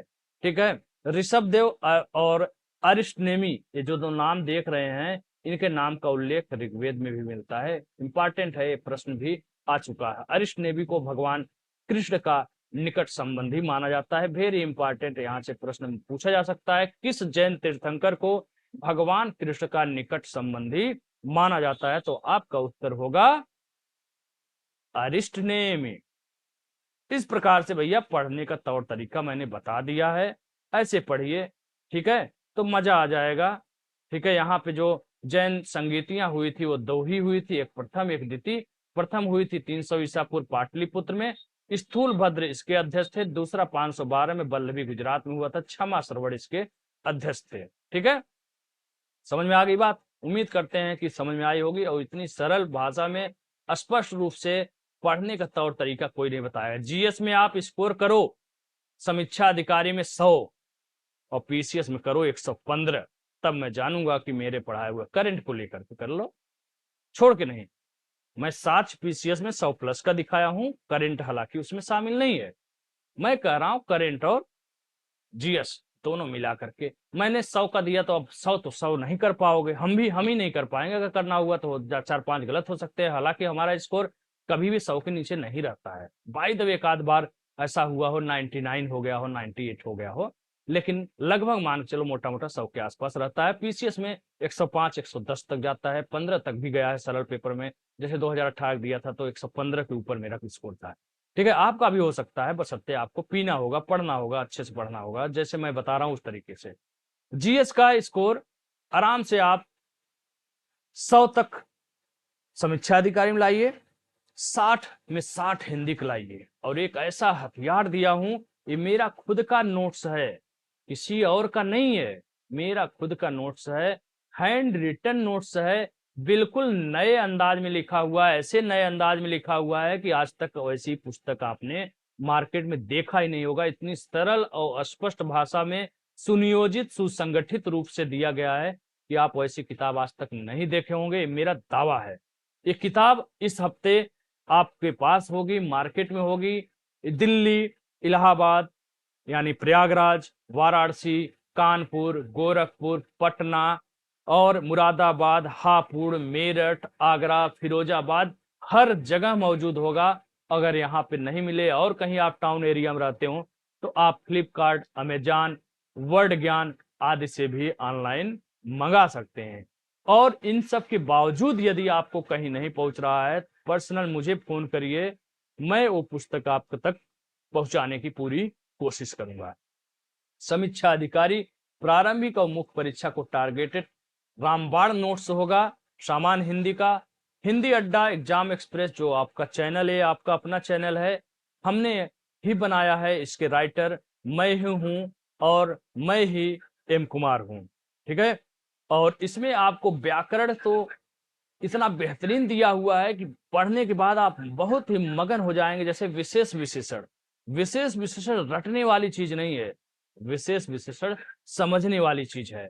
तो व्याकरण के माध्यम से मैंने इतने अच्छे से समझा दिया है कि आपको प्रश्न रटने की जरूरत ही नहीं पड़ेगी और आप बहुत बेहतरीन प्रदर्शन कर सकते हैं। उसी प्रकार तत्सम तद्भव के बारे में बहुत अच्छे से बताया है। तो इस प्रकार से आप जो है इसको पढ़ते चले जाइए। ठीक है, शब्द ज्ञान भंडार इतना विशाल दिया हुआ है कि इससे बाहर यार कुछ जाने वाला नहीं है। 6 के 6 टॉपिक शामिल हैं। सभी मानक प्रमाणिक पुस्तक स्रोत शब्दकोशों के समावेशन के साथ बहुत ही महत्वपूर्ण है। त्रुटि की संभावना इसलिए न के बराबर है, न 0.01% की भी संभावना नहीं है, इसलिए क्योंकि मैंने इसे हैंड राइटिंग में लिखा है। ठीक है, प्रिंटिंग मशीन नहीं छपवाया, क्योंकि हिंदी में एक एक बिंदी की जरूरत पड़ती है। आवलिक चिन्ह की बहुत जरूरत, आवलिक चिन्ह कर रहे हैं, क्या बोलते हैं, जो भी है बिंदी वगैरह है, या फिर जो है जो भी महत्वपूर्ण पॉइंट है, उन सब चीजों को मैंने इसलिए हैंड राइटिंग में लिखा है कि हिंदी में एक एक बिंदी से भी बहुत फर्क पड़ जाता है। जैसे कहाँ अनुस्वार लगाना है, कहाँ चंद्रबिंदी रहना चाहिए, कहाँ पर जो है कामा रहना चाहिए, कहाँ पे अर्धविराम रहना चाहिए। जैसे वाक्य एवं वर्तनी शुद्धि की बात करें तो इसमें तो भाई हर चीज बहुत इंपॉर्टेंट है, एक एक बिंदी। जैसे एवं है तो यहाँ पे अनुस्वार लगेगा, न कि आप चंद्रबिंदी लगा के चले आए। इन सब चीजों को बहुत अच्छे से फोकस किया गया है। ठीक है, तो हलंत कहाँ लगना चाहिए, हलंत को मैं आवलिक गलती से बोल रहा था, हलंत भी बहुत जरूरी है। प्रिंटिंग मशीन में बहुत मिस्टेक हो जाता है, कहाँ हल लगेगा है। ये सब चीजों का ध्यान रखने के कारण मैंने हैंड राइटिंग में ही निकालना उचित समझा। और हैंड राइटिंग भी मेरी अच्छी है, साफ सुथरी है, आपको पढ़ने में कोई समस्या नहीं होगी। और होगी भी एक आध में तो आप हमें कांटेक्ट करके उसको जान सकते। इससे बेहतर और इससे बाहर कुछ भी नहीं है, बिल्कुल सही बात है। और 100% टारगेट जो मैंने लिखा है ना, आपको परीक्षा में 100% सफलता यानी प्री रुकने की संभावना ही नहीं है यदि आपने जीएस अच्छे से कर लिया और हिंदी से कर लिया। और तो इसमें 100% सफलता तो मिलेगी ही। स्कोर टारगेट यानी प्रश्नों को टारगेट करने का जो एवरेज है वह 99% है। ठीक है, हालांकि मैं तो 100% कोशिश किया हूं, लेकिन फिर भी 100% बजाय मैं 99% कहना उचित समझूंगा, क्योंकि 100% ओवर कॉन्फिडेंस हो सकता है। और बहुत से लोग कहेंगे कि सर आपने तो गीता लिखा है, इसमें तो रीता आ गया। तो उसको उसी कारण, उन सब कारण से भी का प्रयोग कहाँ पे अनुचित है, ही का प्रयोग कहाँ पे अनुचित है, उसका प्रयोग कहाँ होना चाहिए कहाँ नहीं होना चाहिए, मैंने हर तरीके से बता दिया है। अब वाक्य में कहीं भी का प्रयोग अनुचित दिया है और मेरे वाक्य से डिफरेंस वाक्य आ गया लेकिन भी का ही समस्या है, तो आप उसको कहिए कि नहीं ये अलग है, तो ये गलत बात है। नियम नियम होता है। रीता की जगह गीता आ सकता है, रमेश की जगह महेश आ सकता है, लेकिन चीजें सब मैंने व्याकरण नियम में बहुत बेहतरीन पढ़ाया है। ठीक है। उसके बाद हिंदी का एक ऐसा अस्त्र है जो सभी प्रश्नों को कर देगा प्रश्न, बिल्कुल करेगा। बेहतरीन तरीके से आप पढ़ते रहिए। अनुभव बहुत पुराना है, ठीक है, इसलिए इस अनुभव का लाभ उठाइए और ज्वाइन करिए हिंदी अड्डा, आपका अपना चैनल। इसी के साथ साथ आपको टेलीग्राम भी ज्वाइन कर लेना चाहिए, क्योंकि टेलीग्राम में आज से मैं हिंदी तो कराता ही आ रहा हूं पिछले 3-4 महीनों से, 5 महीनों से लगातार। अब मैं जीएस का भी कार्य करूंगा और जल्द ही एक टेस्ट सीरीज मिलने वाली है आपको इस किताब के बाद। इस किताब, एक किताब जो आप देख रहे हो टॉपिक वाइज, ये आपका इसी हफ्ते में आ जाएगा। इसके अगले 10 दिन बाद, 15 दिन बाद मैक्सिमम मान लीजिए, तो आपका टेस्ट सीरीज आ जाएगा। इन्हीं 2 किताबों को पढ़ लीजिए, मेरा दावा है कि हिंदी में आपका 100% स्कोर होगा। ठीक है, बाकी चलिए मिलते हैं अगले वीडियो में। तब तक के लिए जय हिंद, नमस्कार। फिर मिलते हैं नेक्स्ट वीडियो में। इधर कुछ गैपिंग हो गया, थोड़ी व्यस्तता के कारण, यही किताब वगैरह कर आगे से रेगुलर रहने के प्रयास करेंगे। चलिए मिलते हैं, जय हिंद, नमस्कार।